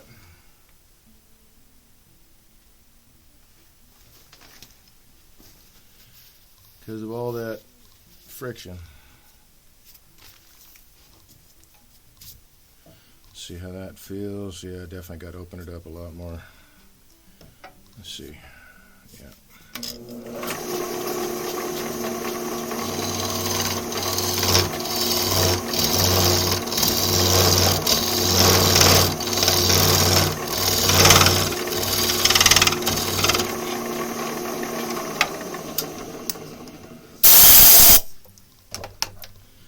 chance to clean up that little bitty corner that is down in there right now. It's now gone.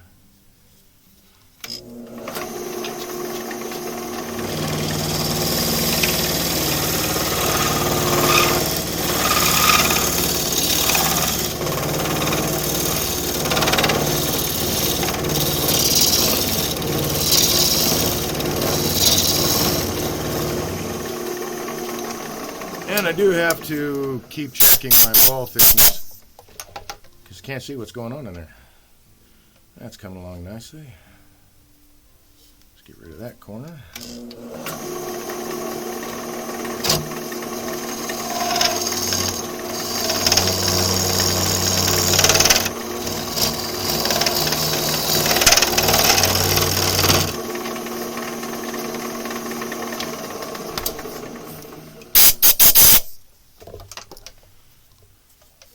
But this, I guess, is mostly in response to what if I don't have a hollowing system? And I don't have hollowing tools.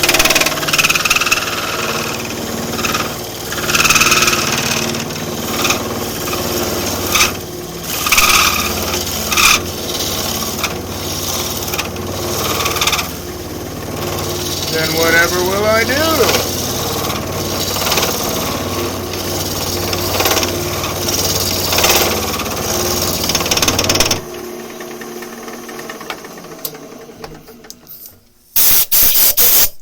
This was my answer. Alright, so I'm going to open this up a little bit.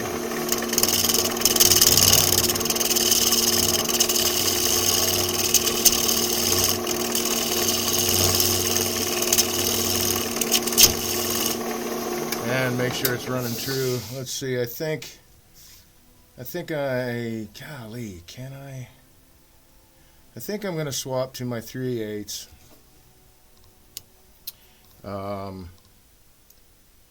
Because I'll definitely have to make the hole. I've got the space, but I'll definitely have to make the hole bigger to get this tool up to this outer surface, or rather the inside wall thickness of the outer surface. But I think we will keep trying.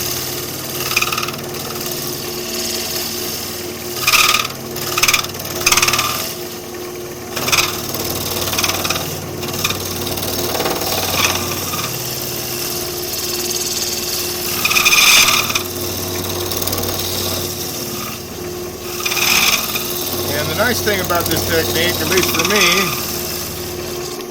is that I can move back and forth along the inside. I don't have to go just one direction. And that does take practice, because you got to kind of have a feel for where the cutting edge is on the inside without being able to see it. That's really smooth on the inside, but I don't think I'm going to be able to get up far enough with this guy for that part of it. So I'm going to go to the 3/8 inch. Gouge and open it up, and then I can finish off the bottom with the larger spindle gouge. And I want to use the larger one anyway, because I'm going to be off the tool rest by 5 inches, and the bigger mass will help out with vibration there. So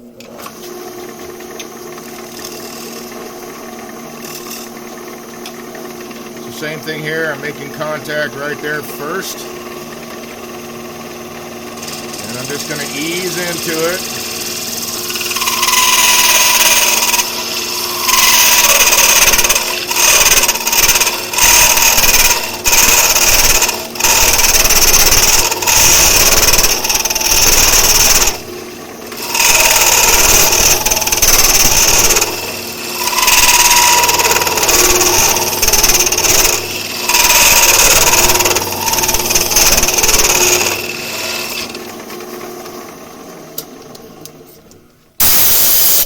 Form's already changing shape on me, so trying to speed this up a little bit.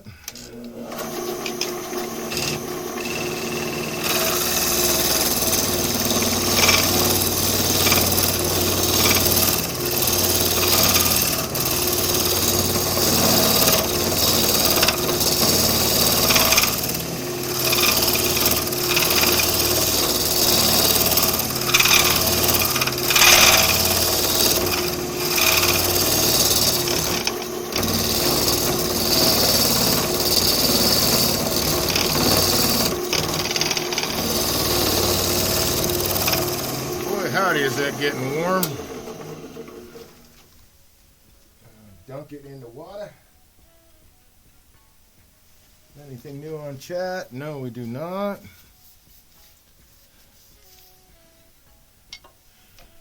If you find that I'm not giving an explanation that's working for you, please throw that up in chat. I'll happily try to explain this in a way that you can understand. I hope I'm being clear.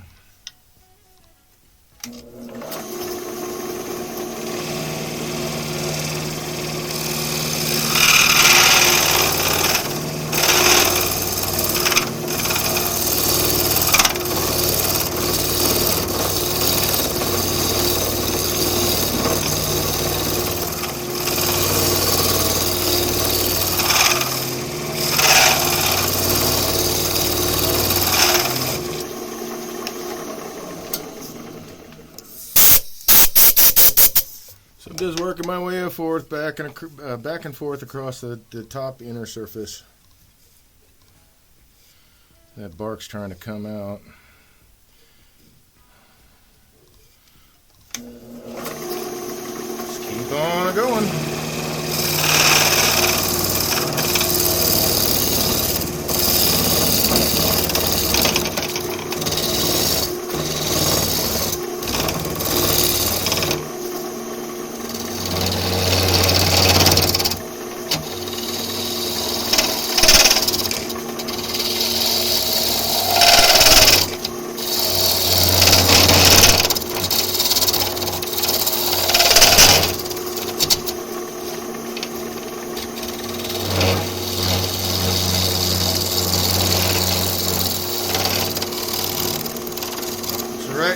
Right there, I was going into the borehole at the bottom and cutting on the bottom wing just to clean out that little surface section back there. Do I need a new edge? Not yet. Whoa, hello. Don't want that spinning around.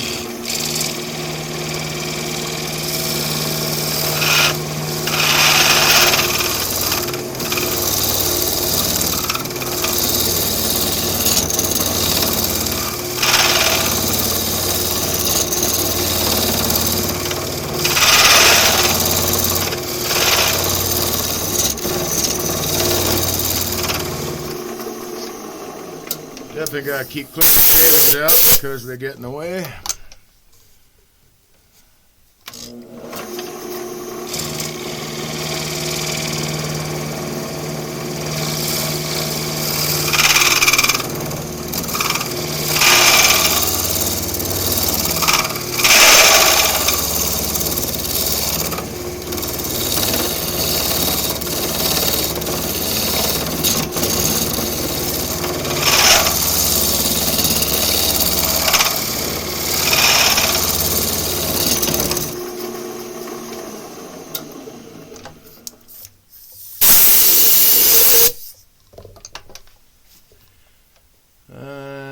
I think you know, that's showing up really well, right? Yeah. And the other reason I want to get the tool rest as close as I can is because it helps me get my handle down, as I need to get the handle down to be able to get the right angle up inside there. Yeah, that's coming along nicely. How warm are you? Nope, I need to dump this guy. Need water.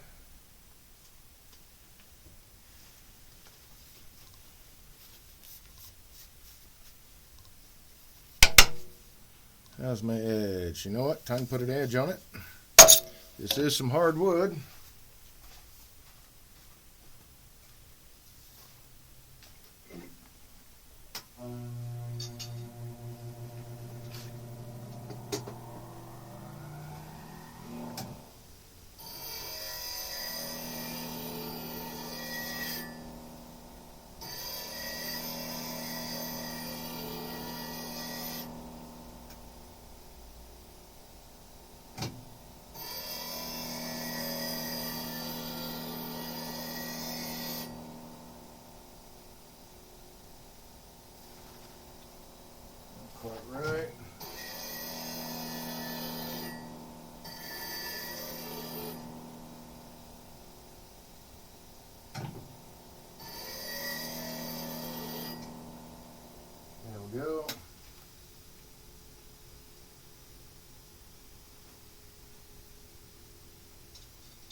edge is redressed. We're ready to go. Let's cool it down a little bit more.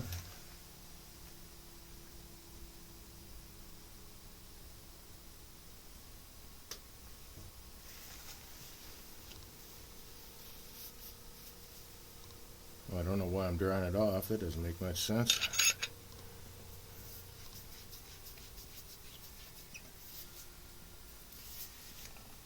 All right.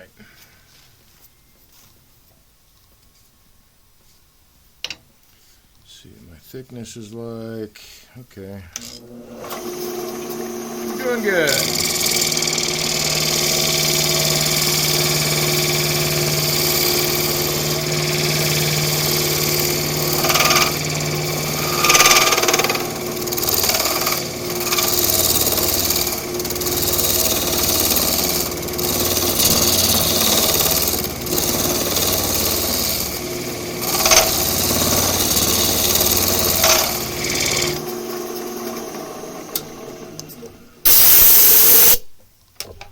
I think this is probably my favorite way to hollow, because I only need one tool. Oh man, I've gotten down there pretty far. Very cool. Let me take a look inside with the flashing light thingy. I am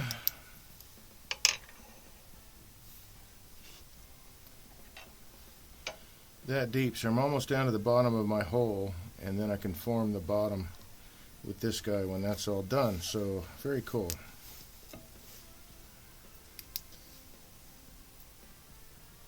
Just a little bit to go on the borehole, but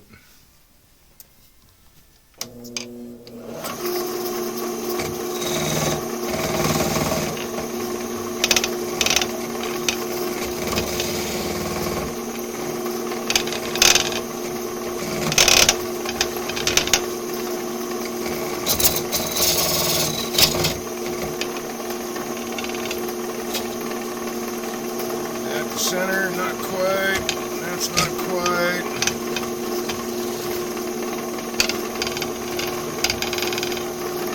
There it is.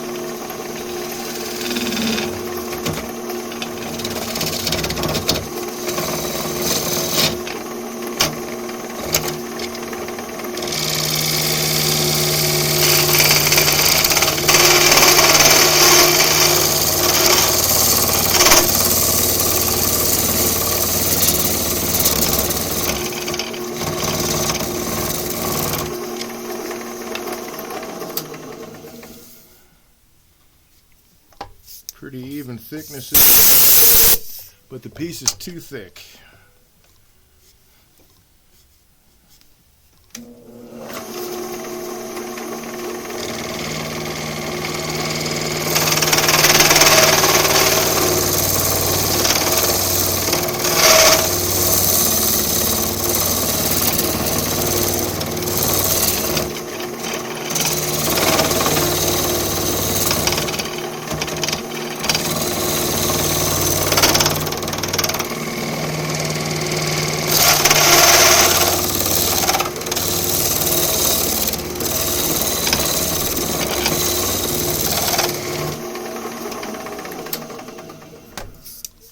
Alright,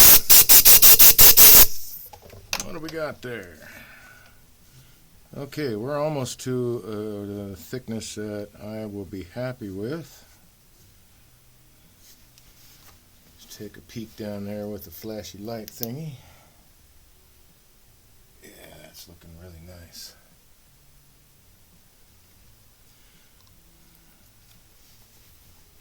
Okay, so that is right there. Okay. So got a little bit of a corner down here that I'm going to deal with.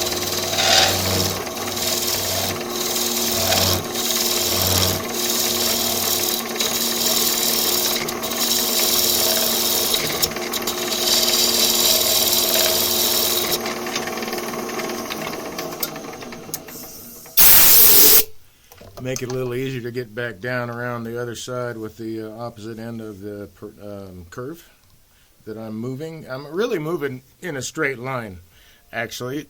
I'm starting over here, and although it appears that the tool is making a spiral motion. It's just going from here to right about here in a straight line.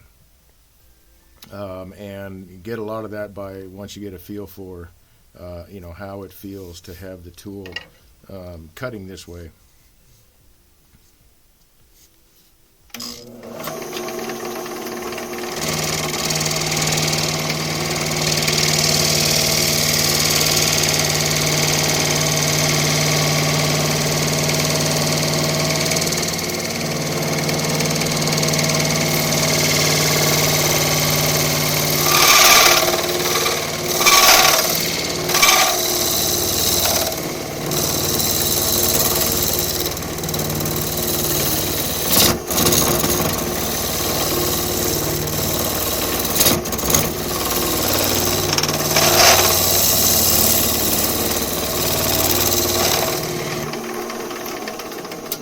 Shavings are taken away.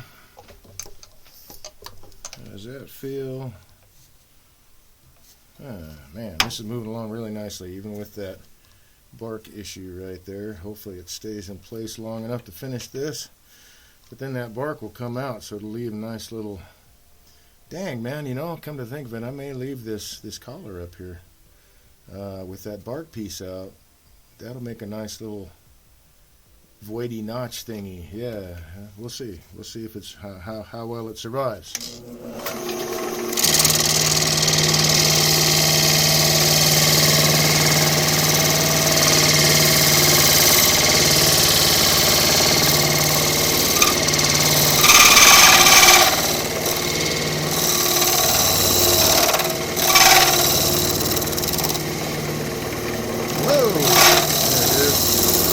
Lost contact with the inside surface.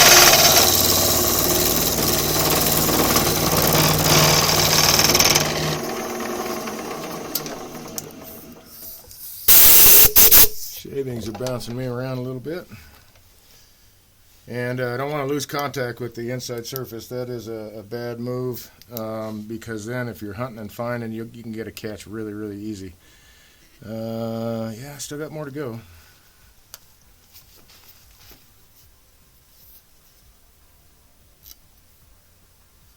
Ooh, let's dunk that, dude. That's hot.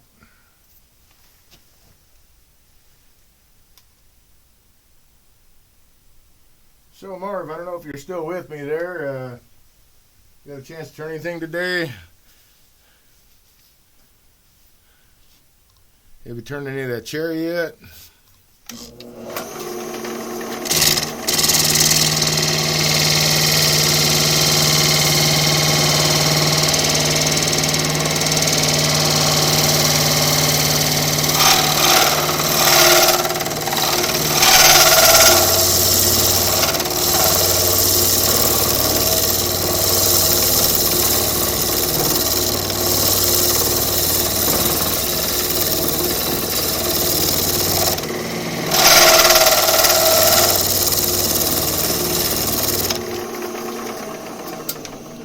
Always trying to pay attention to the wall thickness because I don't want to blow through the side. Oh man, I'm almost there.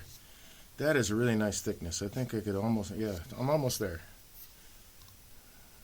That's cool. And then I'll put, do I need to put an edge on this yet?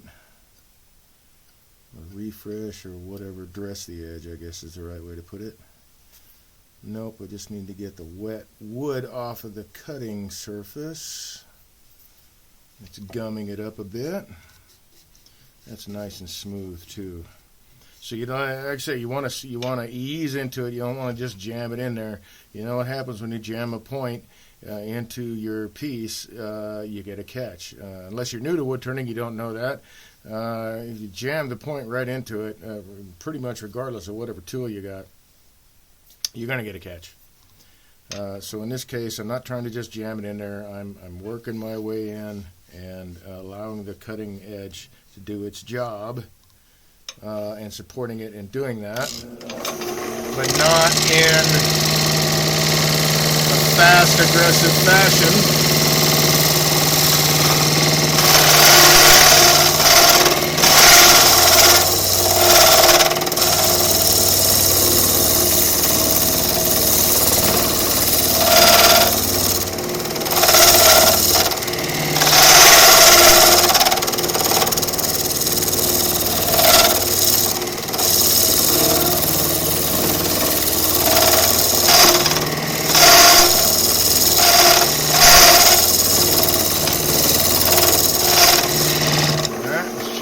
thickness. So slow and controlled. Always, always, always. Okay, take some more off here. And I imagined that I could stand to cool down this steel. So let's do that. How am I doing on time? Oh, wow. Almost 11, really? I didn't think this would take this long. Okay.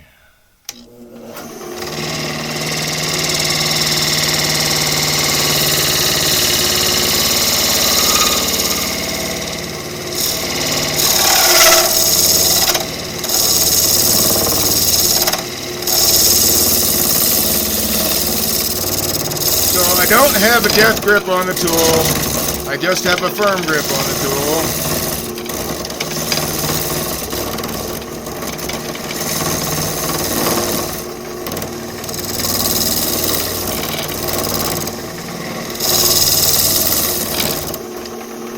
I do need to be able to control it, but I don't need a death grip that doesn't allow my body to move. Still got a ways to go. I am getting there though.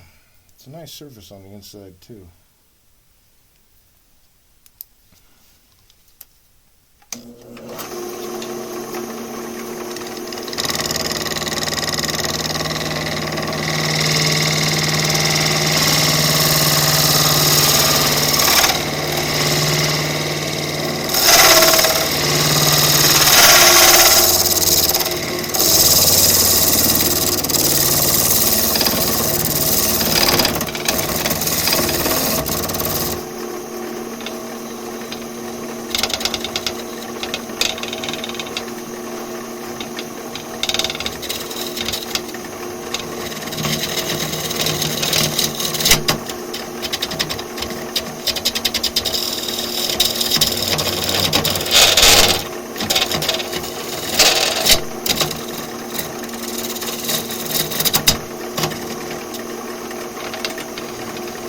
Try to clean up that corner way down there.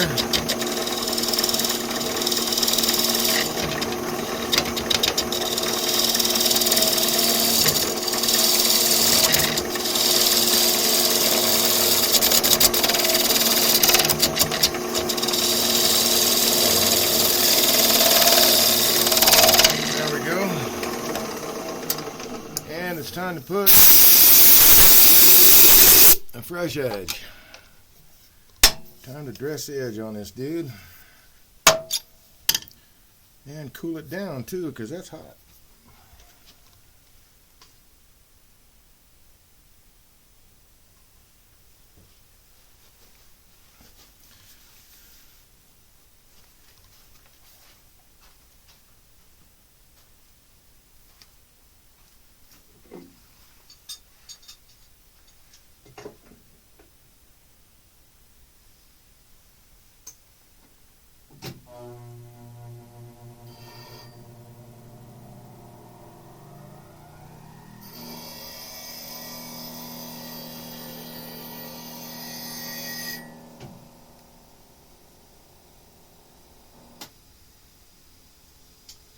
Cool, that's nice. One pass is all it takes.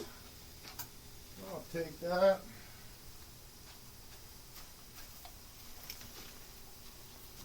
See what my wall thickness is. So I really need to focus in here a little bit, which means I might need to open up the hole, but well, let's see if I can do that. Maybe I can do that with the 3/8 gouge since I get the handle lower. Let's see what we get here.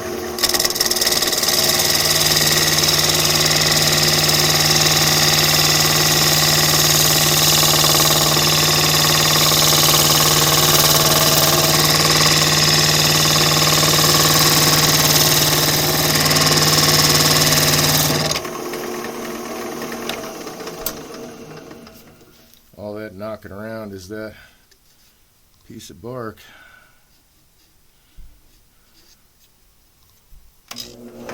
Now I'm missing a piece.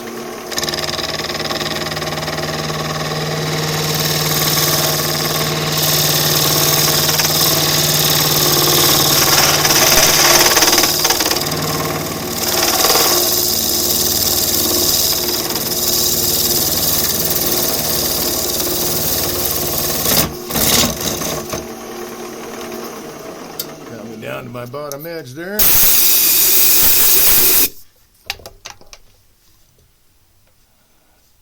I'm almost happy with that. That's just not enough yet.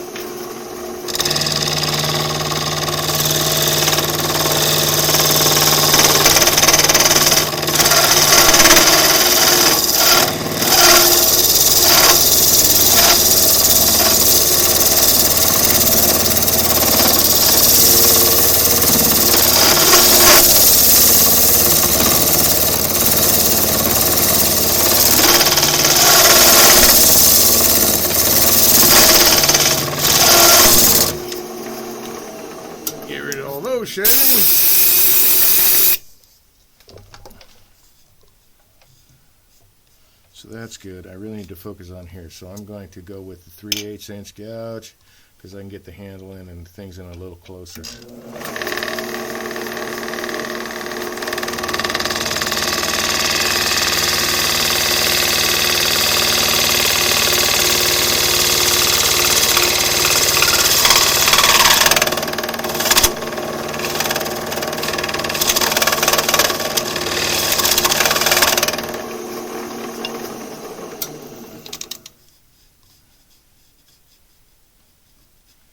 Oh, that's very nice. I got just a little bit left to go on that bit. Let's blow the shavings out. Because I am getting some bouncing.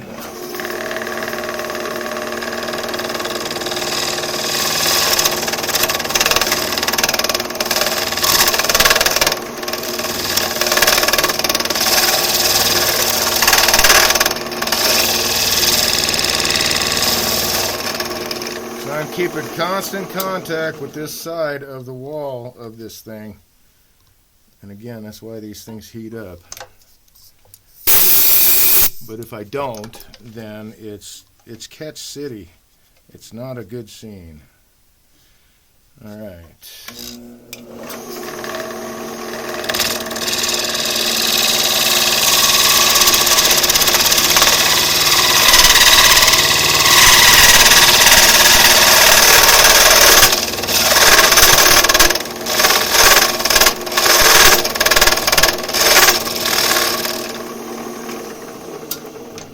That hopefully took care of that bit.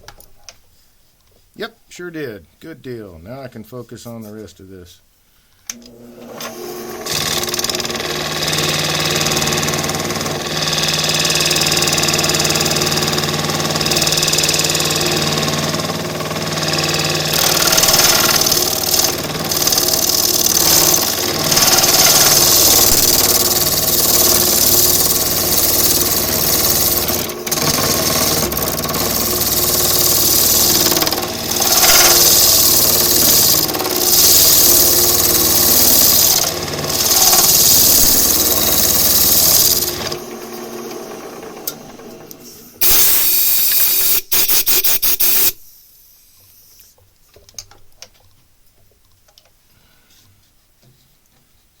Alright, just a little bit more to go on this wall thickness. And then I can finish the bottom off, I think.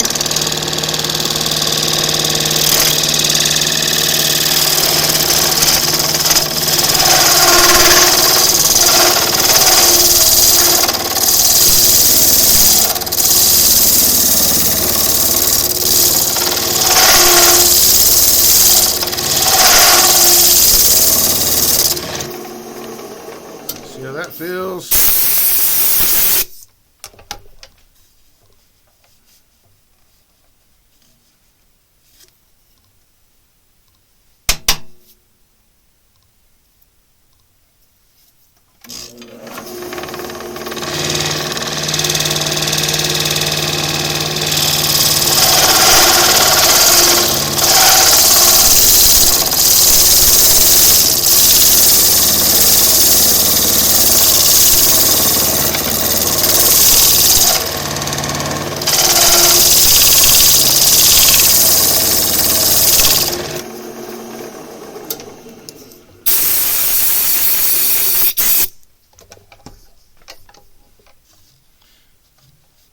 Am I there yet? Am I there yet?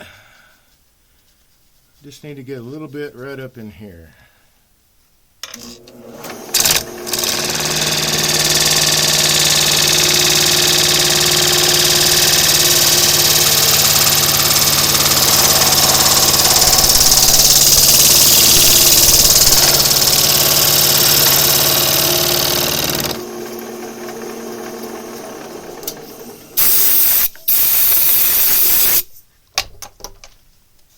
That did it. Nice. Okay, so that's good. Let's take a look on the inside. I think I'm doing really well down at the bottom. I just need to clean it up. Let's see where I'm at depth-wise. I think that's the center right there. So yeah, that worked. This is working out really, really nicely. Do a cleanup pass here.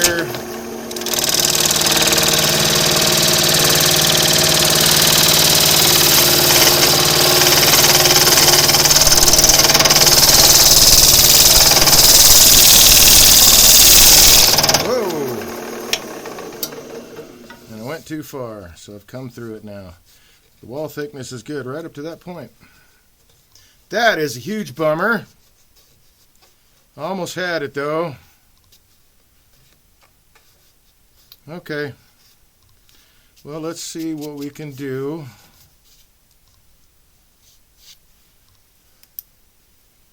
With the rest of it, and maybe that's not going to work. Maybe I can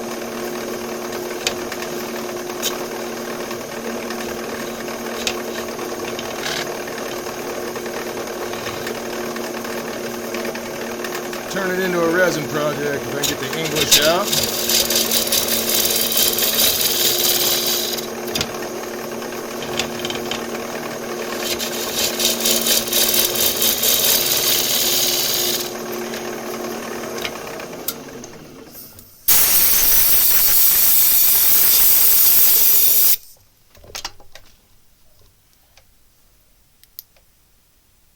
And then just that little nub in the bottom.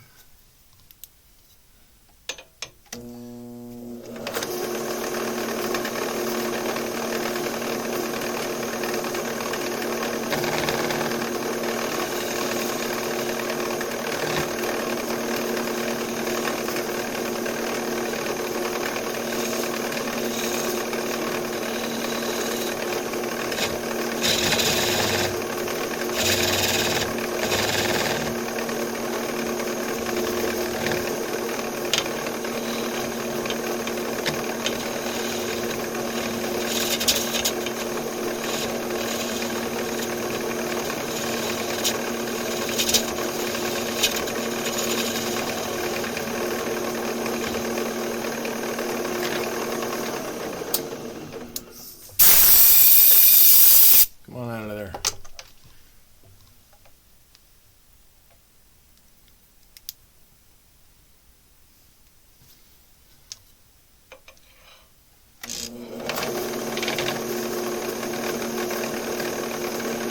Maybe I can see it this way.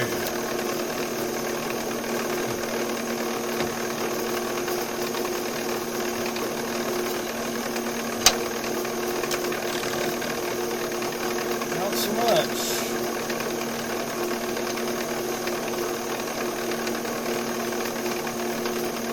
There it is.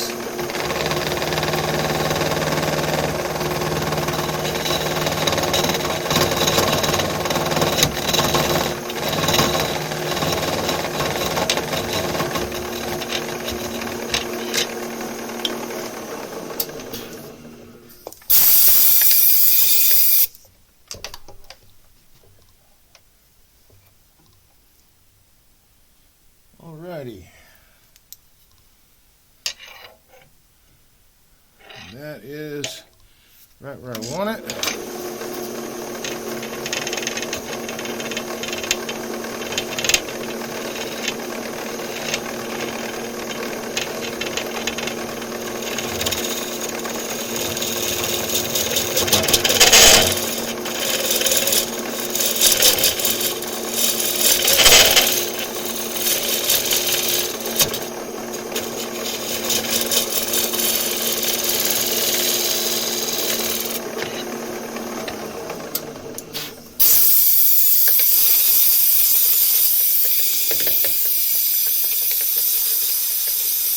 Running out of air.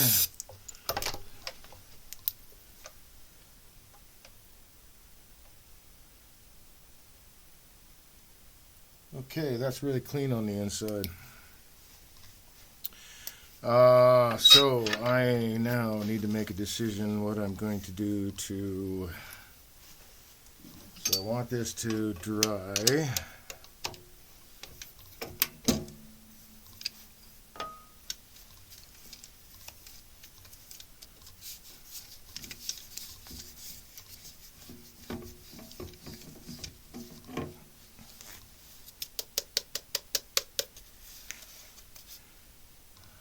Yeah, that looks really nice in there. Really clean. Got a little bit more to clean up in the bottom, looks like. But not much.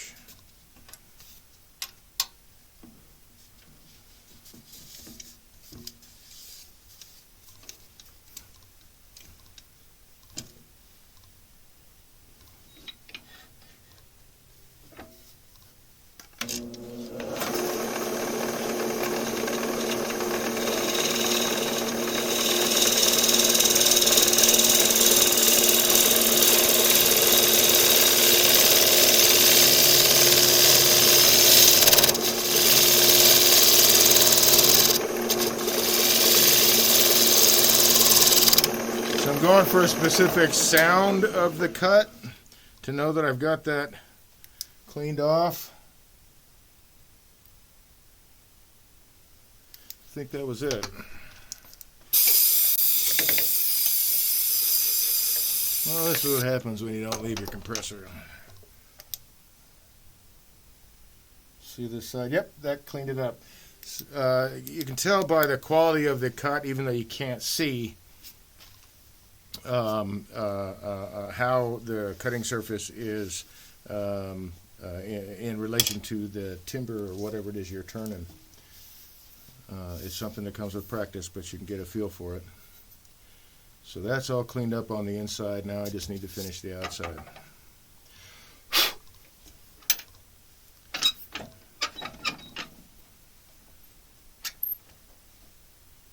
So in general, up to this point, the wall thickness is very even. It's just that little bit there, and I can't reach past it.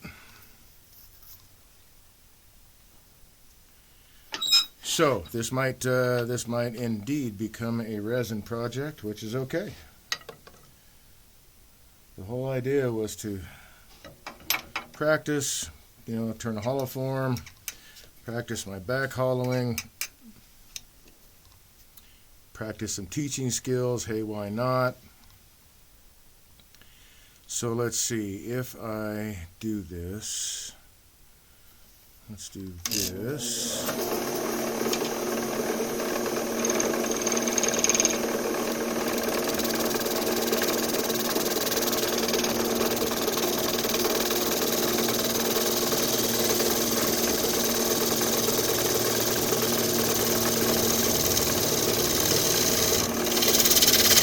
Okay, time to I gotta redress that edge, it's dull. Some hard wood, man, it's crazy. Crazy, crazy. At least it doesn't smell weird. I've had some cherry that kind of smells weird.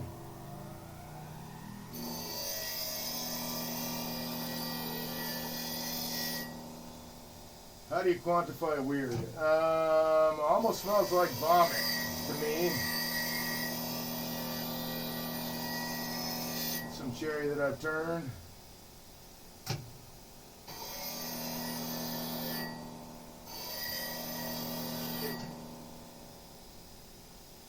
Get my edge profile correct here. There we go.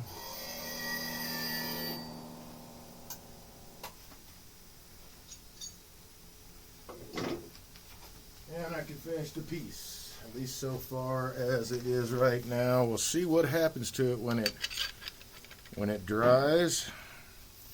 Should be really, really interesting anyway.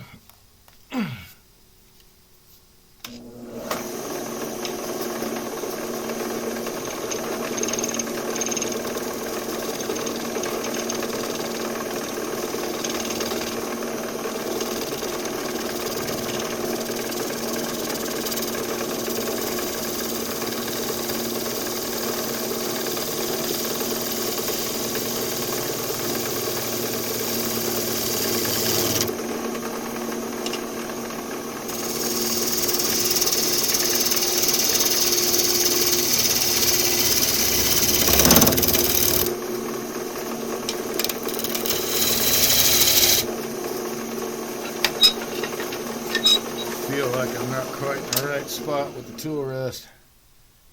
Should be okay. Maybe just a weird angle I'm sitting at.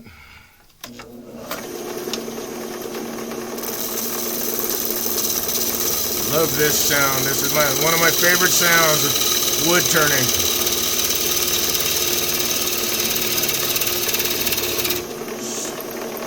Shavings peeling off clean.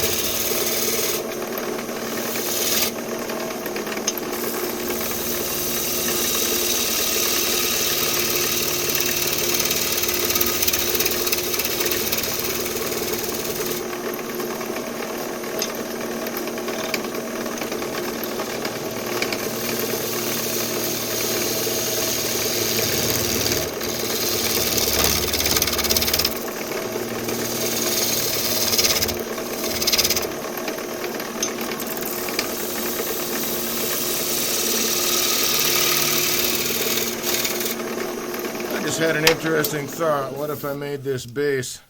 I might do that. Okay, let's see where my depth is at here. That's the center. So that is that, and that is that. So my bottom is right on this line. So perfect as far as wall thickness.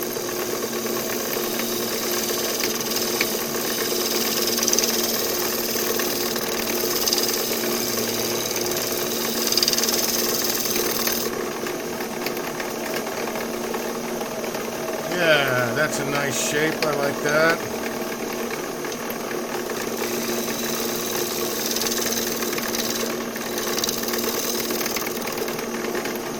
Now, do I keep the pedestal or not? I think I keep the pedestal.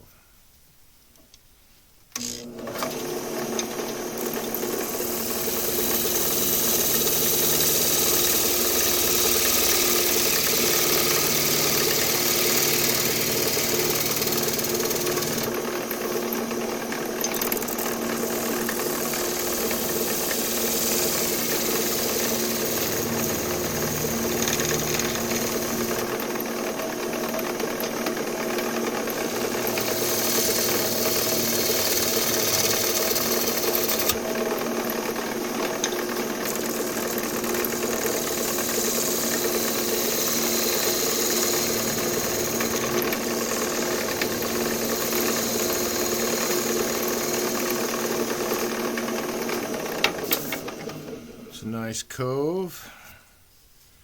Let's see if I take this further down.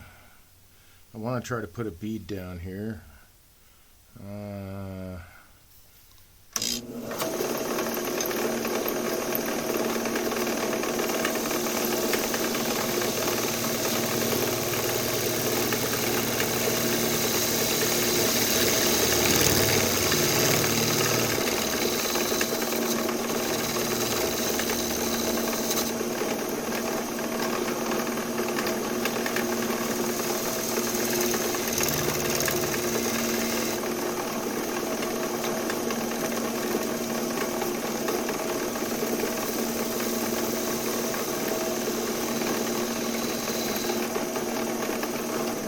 Is that too thick? It might be too thick. I think that's too thick.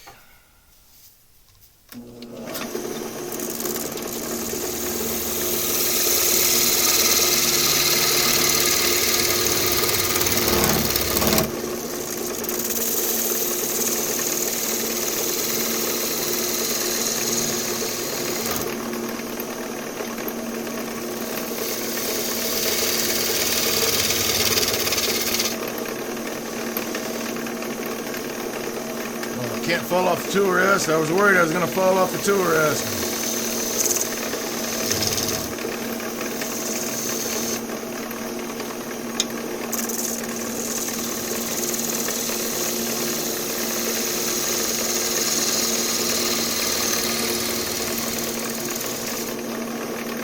Nope, not quite. Almost.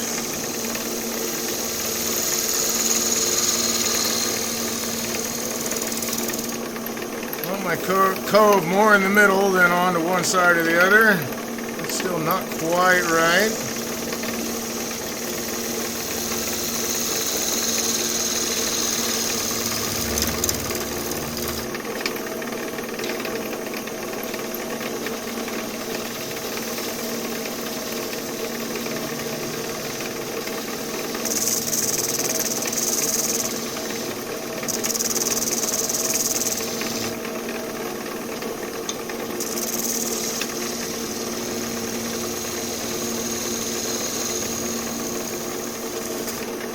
There we go.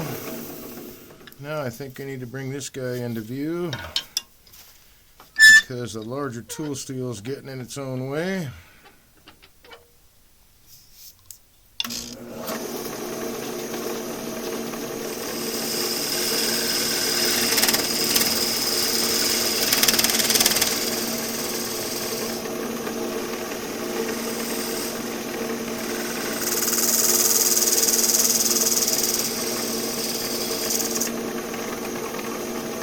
So this is another thing that I do, even if I have, in this case, design change that's coming down the pike. The rest of the piece I can still work on and I can still practice. I don't have to get up. I mean, yeah, I'm not happy about it, but I still want to finish the piece. I want to have gone through the whole process as much as I can. This piece has not flown apart,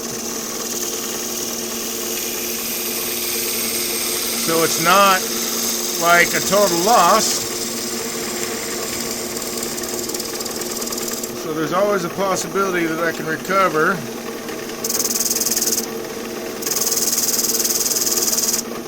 Okay, this one I'm going to need. Go ahead and use a scraper down here.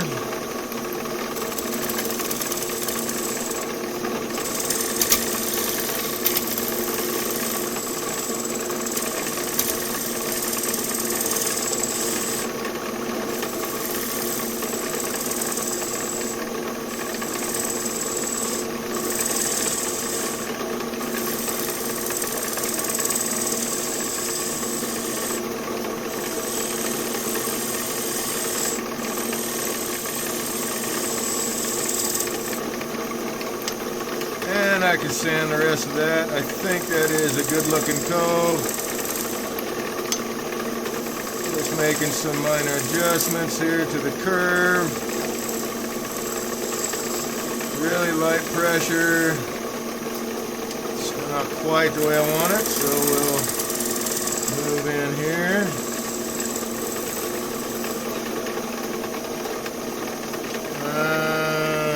Take some off of this side.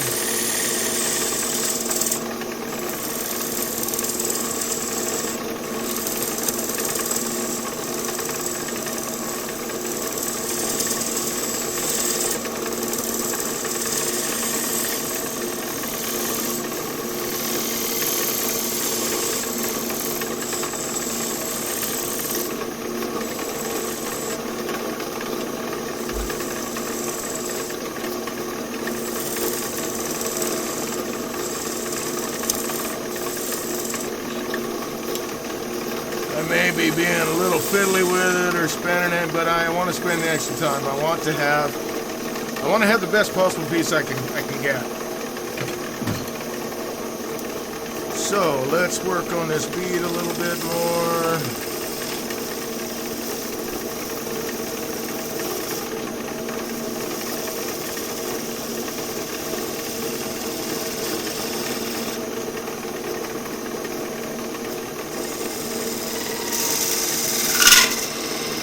There we go. That got right in there. Very cool. And we're just about done. I'm going to let it dry in the shape that it's in and see where I go from there. Oh, beautiful, beautiful, beautiful. I'll throw some abrasive on this part here, though. And then we'll call this a... Oh, no, I don't like that cove. It's time to go back to that cove. just a little bit. Wrong tool.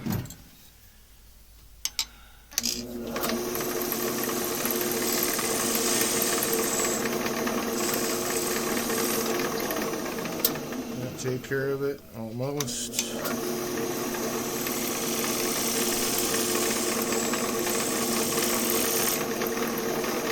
So I want where the cove comes up in its U that it's the same on both sides, so more visually appealing.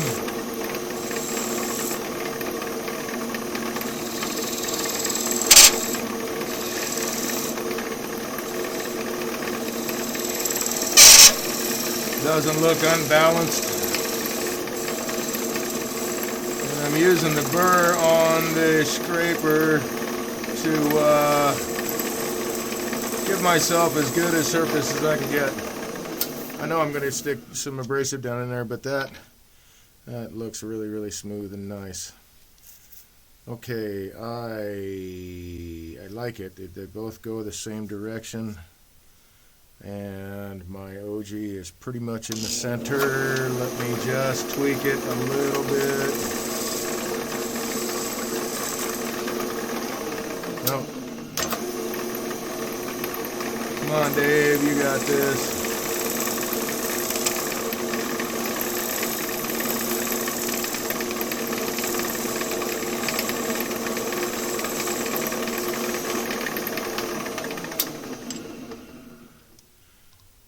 Almost, but not quite U-shaped.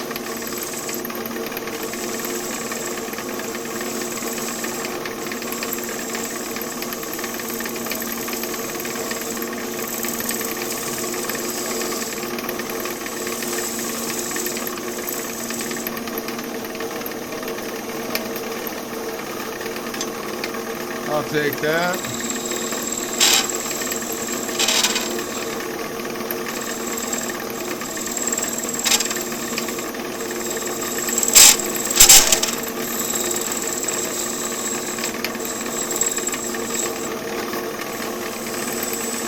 There we go. I'll take that. So let's throw some abrasive on here. Still all that really nice figure shows up here, so I think that possibly we can use some resin to save this, or find some other way to work with it. This guy's in the way, and in fact I think the tool rest is also in the way, and we're just about done here, folks. Just about ready to wrap up.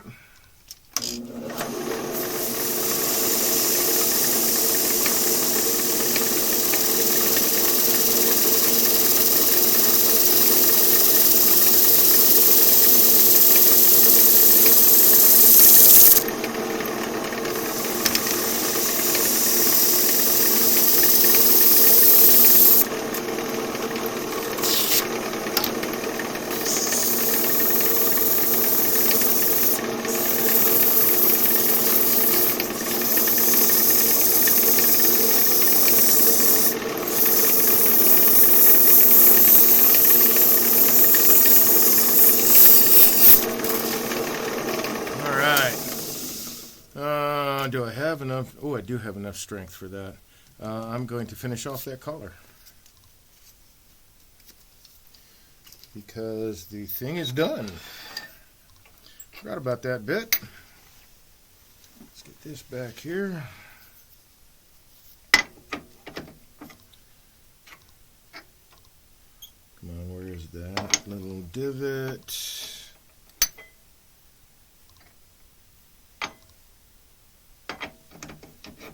There we go. Make sure I'm at the right height here. And we'll turn this collar.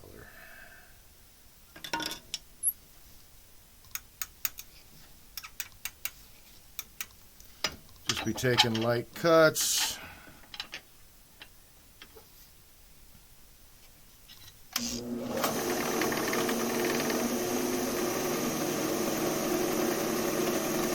Moving the handle out of the way.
feels nice and smooth there. That's good.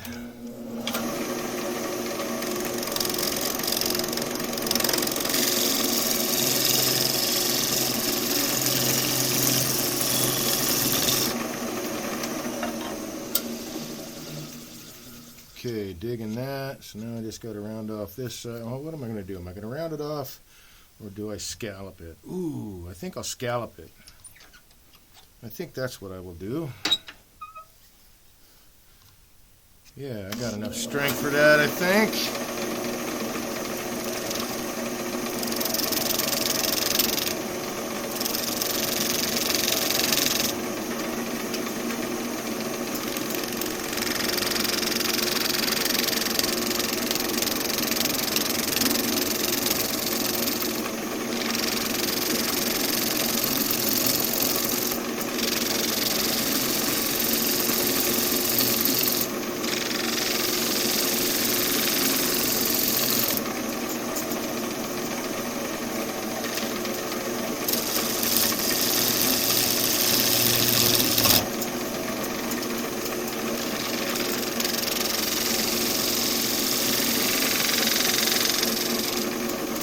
Then round this corner off. Easy there, Dave.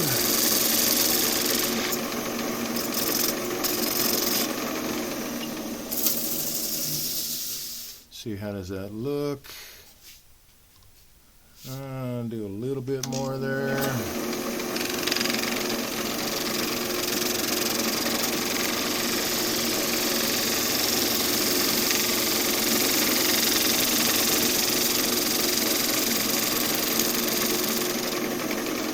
There we are, scalloped. Looks really nice, actually, from the side. I'm digging that. Throw a little bit of this guy on there.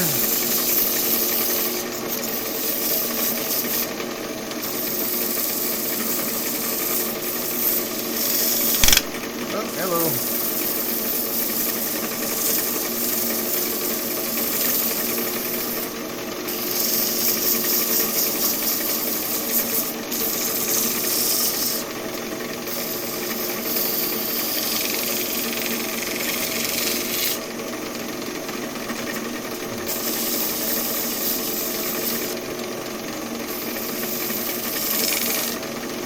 Clean that up, and then I will, let's see.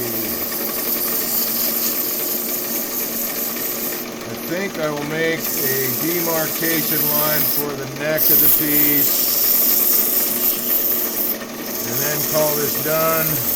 I'm not going to reverse it and mess with the base just yet, because I want it to finish drying, and I suspect that's probably going to go weird and not straight anymore. But that's all right. So I need to make, or do I?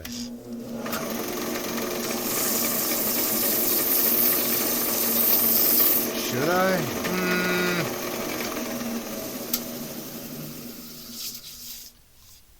I think it's okay. I was gonna. I still might. I'm thinking it over, but I'm thinking about putting a little detail mark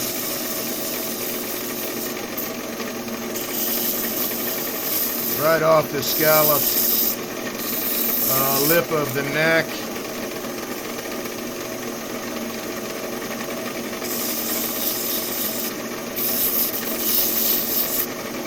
Come on, man, bend. There you go.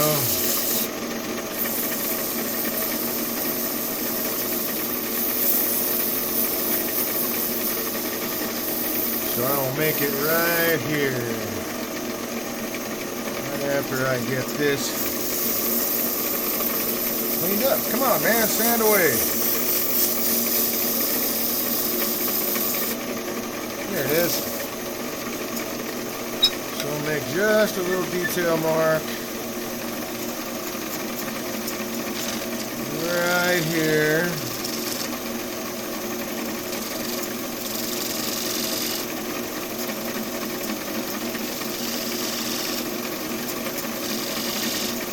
There.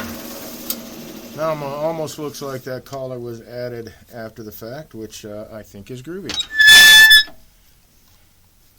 Let me hit the inside that scallop one more time. There we go. And now we can take it off. Well, let's mark where we are on the chuck. That's 3 and 2, so this is 1 and 4. So that later, when I put it back on the chuck, I can get it in the back in the right spot. And there we have it. Whoops, let's dump all the shavings out. So this is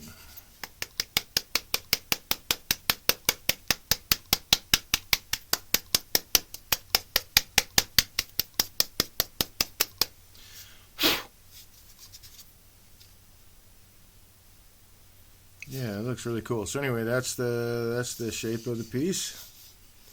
I think this is a really nice shape. I'm going to figure out what I can do here to do something with that. Heck, I might even make it a... I don't know what I'm going to do with it yet. We'll see what happens once it is dry. But I do have a fairly even wall thickness up to just this point. In this area right here. It's thinner, but I think I can work around that. So we'll be able to save all of that lovely figure in the piece if I do this right. Okay, cool. Yeah, I got an idea. We'll figure it out. We'll figure it out. All right, so that's it for tonight. I think we can go right back to this guy. See ya. Great job, Dave. Turned out great. Marv says, see you Saturday, maybe. Yeah, I hope so. I won't be there as early as you, but I'll be there all day. Thanks for joining me this Woodturning Wednesday evening on Twitch. My name is Dave. I'm a woodturner. I'm working at taking the jaws off this lathe right now. Here we go. And I hope you enjoyed the broadcast this evening. If you do and you want to see more, please join the community, follow the channel. You can always check out my Instagram. It's Dave_Rife on Instagram.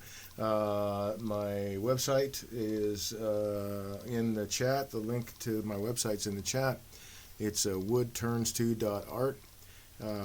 So please, if you get a chance to go ahead and visit those, you'll see more of the pieces. And there's a special section on my website where there's a website store for all the pieces that I've turned live to the Tuesdays and Wednesdays on Twitch.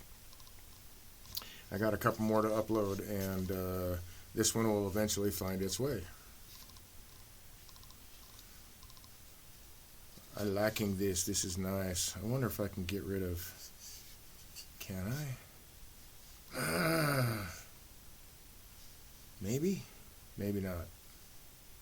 I'm thinking about turning that away and doing that now.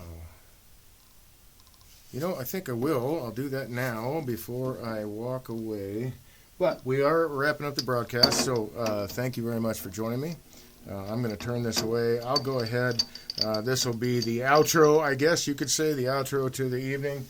I will broadcast turning away this extra mass. I think that will fit right there. Yes. Just going to get rid of all this extra mass on the bottom. And so that'll be the outro, as I say. There won't be any more audio. I might say, no, I think I'll just make it go mute. Let's run the tunes again if it's not running, and it's not.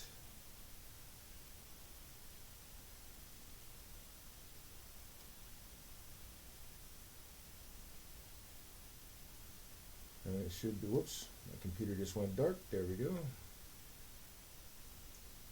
If I can get it to play again.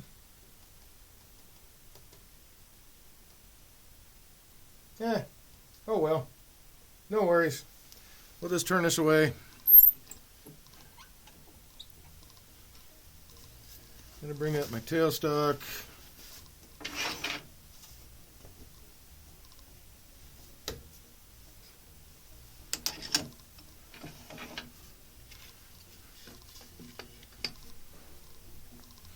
I want just enough pressure. Where's my bark? I want just enough pressure to hold it in place. Most of the support's going to be from the tailstock, in theory. So let's get that lined up. I think that's running true. Let's find out. That's close, but not quite.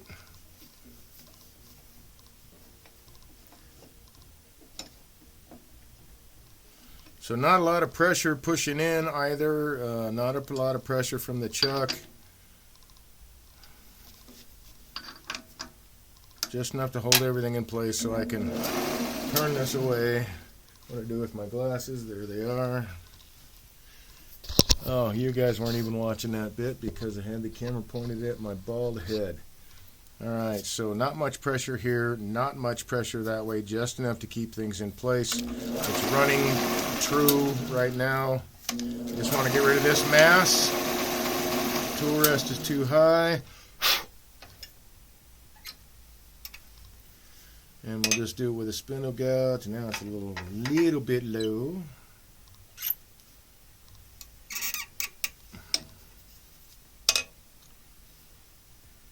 Shoot, went too high that time. There we go. Think that'll do it. Move the handle.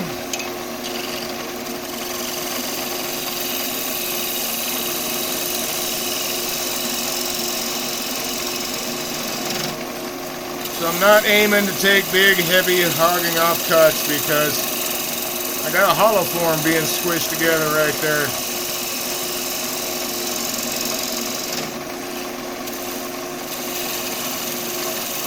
So I can take light cuts, it's alright.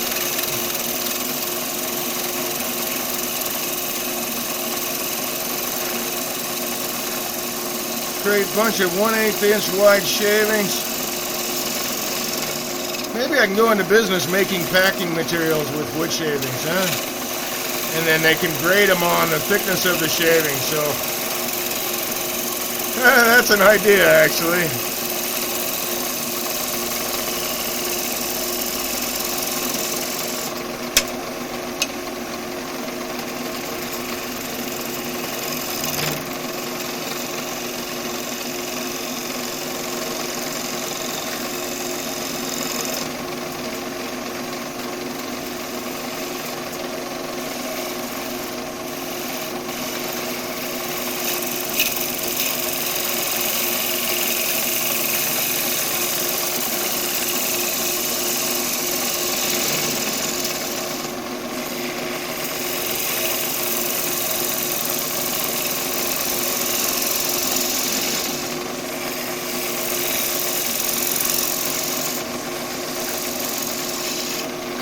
So I'm really undercutting the base too. I want it to be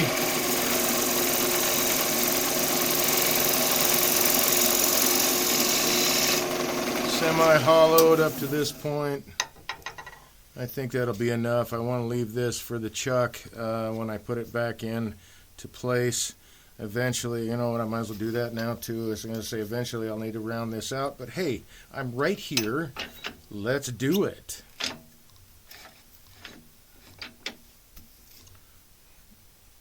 I think I went too high that time.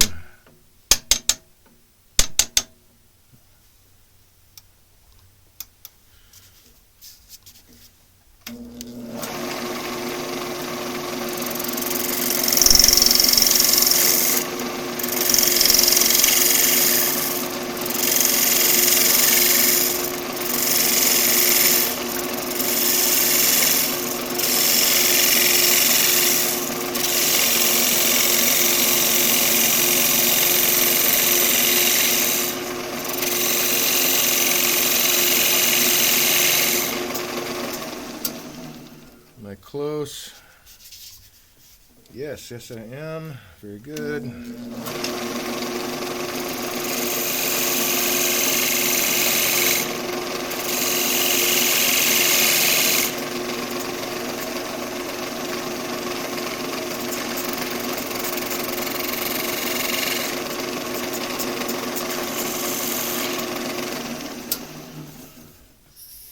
Oh, still got a little bit more to go.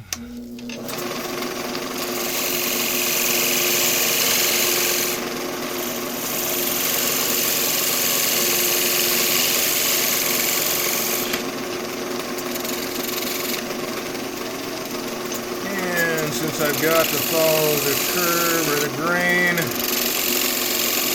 a little scraping here. Doing two things, getting rid of the sharp corner, because that will dry out faster than a rounded corner, and in comparison to the surrounding material is what I mean. So if it dries out faster, that means it could possibly split and crack, so I'm rounding off all my corners here.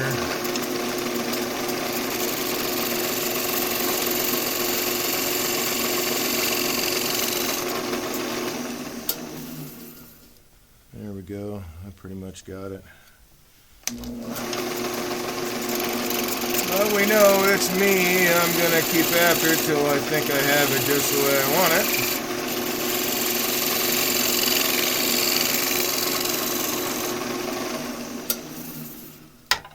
And that would be it. Since we have applied abrasive everywhere else, except for in there,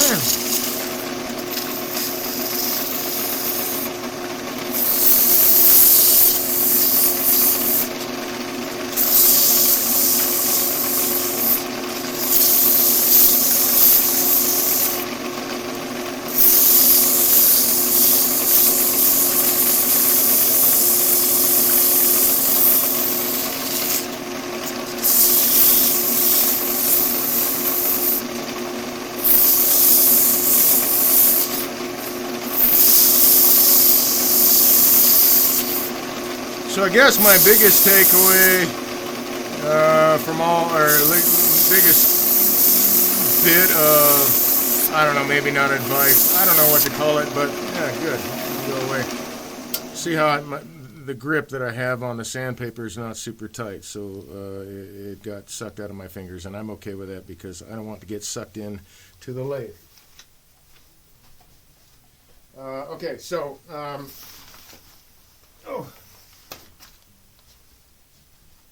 now, almost the entire surface has been sanded. This part has not been.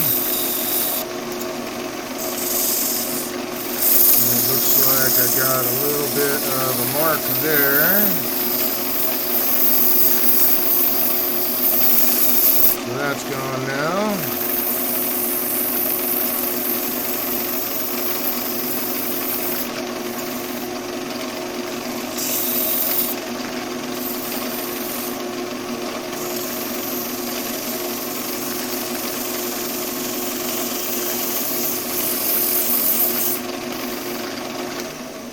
But holding on to the abrasive also does not require a death grip.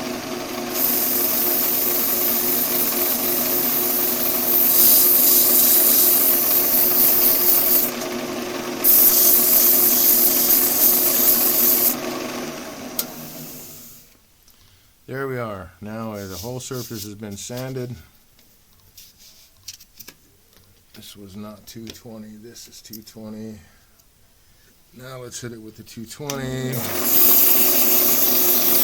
that it all matches as far as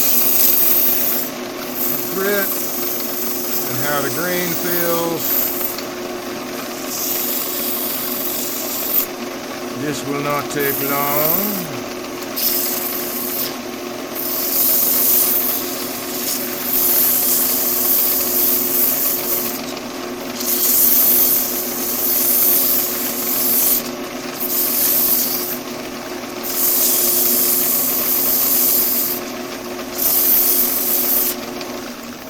Cool. So I guess you could say I'm a believer in the comment that you can tell the quality of a woodworker not necessarily upon what they turn, but how they fix their mistakes. And every bit of them, just like this one, is a learning opportunity, a way to improve upon my my own turning. So I wanted to finish the piece as though it was a completely finished piece, so that when I come back to it and it's dried and done all this strange shape-changing little morphing stuff, that I won't have to try to go back over it with abrasive again. And I don't have to deal with the outside at all, except for whatever I'm doing here. And the takeaway is even though this was or could have been a catastrophic game changer right there, I went ahead and finished the piece as though I would have were it a perfectly good solid piece, because the practice, because that was the idea that I had. I wanted to complete it. I don't want to give up on a piece just because that happened to happen. I still have plenty of practice to working on other things on the piece, as long as the piece is strong enough to support the cuts, and it is still strong enough to support those cuts. This is not like a really super weak deal. I just got to figure out how I'm going to deal with that. And I'm not quite sure yet, but I have ideas. So don't let this stop you. If you have a mishap on the lathe, the piece is still worth turning and completing as far as you can. If it's just for the practice and the practice alone and the experience. Don't just give up on a piece. And who knows, man? I save a lot of my pieces, even if I don't use them right away, for projects down the road that they might become a really good part of. That is a really nice shape. I like that shape. So don't let those things stop you. Don't let them stop your mind. Keep thinking about how you can improve, and then what you can do, even to keep going with whatever you got. So I know this is a finished piece. Other than that, this is completely finished. If I was done now, I would go throw probably some Watco Danish on it, maybe cherry Watco, and then let it dry and buff this stuff out. But I'll figure out what I'm going to do there. It might take a while, but I'll let it roll around in my head. I might see some cool groovy technique that I might want to try out. I don't know. Fortunately, it's like almost dead center, so I have options. But I didn't just give up on a piece and get mad, throw tools, throw this across the room, whatever. Not to say that I may have done that early on in my turning years, but I also didn't have any really good instruction or any good tool control. And those are the things that I really enjoy teaching, is how to use the tools in the most efficient and safe manner, and then the tool control behind it. You can do some amazing stuff. It just takes practice. So this is a really nice cove, as you can see from above. That is a really nice cove. This bead turned out very nice. All of this is really a nice piece still. We'll just see what it takes to mitigate that. All right, so that is me wrapping up the broadcast this evening. Thank you very much for joining me. I greatly appreciate it. I started this channel to help to become a better turner, a better teacher, better demonstrator, but to help people like you become better turners as well. So thank you for joining me. Please give the channel a follow, join the community. We'd love to have you. You get a chance to check out my website, my Instagram, and come back here Tuesday, Wednesday nights to watch me turn live, watch this stuff come out live. I'm really happy to do this. It is my therapy, and I got to point this out. Okay, if you look at, let me see, I got this in front of my, there it is. Oh, almost in the light there. I just want to try to get it turned. You can kind of see it down here, but it's just a very, let me get to the other direction, moving away from the camera instead of towards. But there it is. There you can see it. Let me tilt back. Tilt back a little more. There, that little line right there is just that little detail mark that I put in here. It's very, very, very subtle, but once the finish gets on there, that's going to pop out, and it'll look like this is a collar. Especially with the cove in there that I scalloped. So cool. Anyway, hope you stay friendly. I hope to see you either Saturday at the 63rd Annual Cooketry Art Fair here in Traverse City at the Civic Center, or Tuesday and Wednesday nights while I'm turning live 8 to 11. And then the August 3rd and 4th, I will be in Sutton's Bay for another art show. That's a Saturday and Sunday that runs from 9 to, I believe it's 5:30 both days. Maybe Sunday it only goes till 5. But it's both days. It's a 2-day art show in Sutton's Bay. I hope that you can make it out there as well. Thanks for joining me. I hope you enjoy the rest of your evening. I do hope you stay friendly, and I'll catch you next time. Thanks, folks.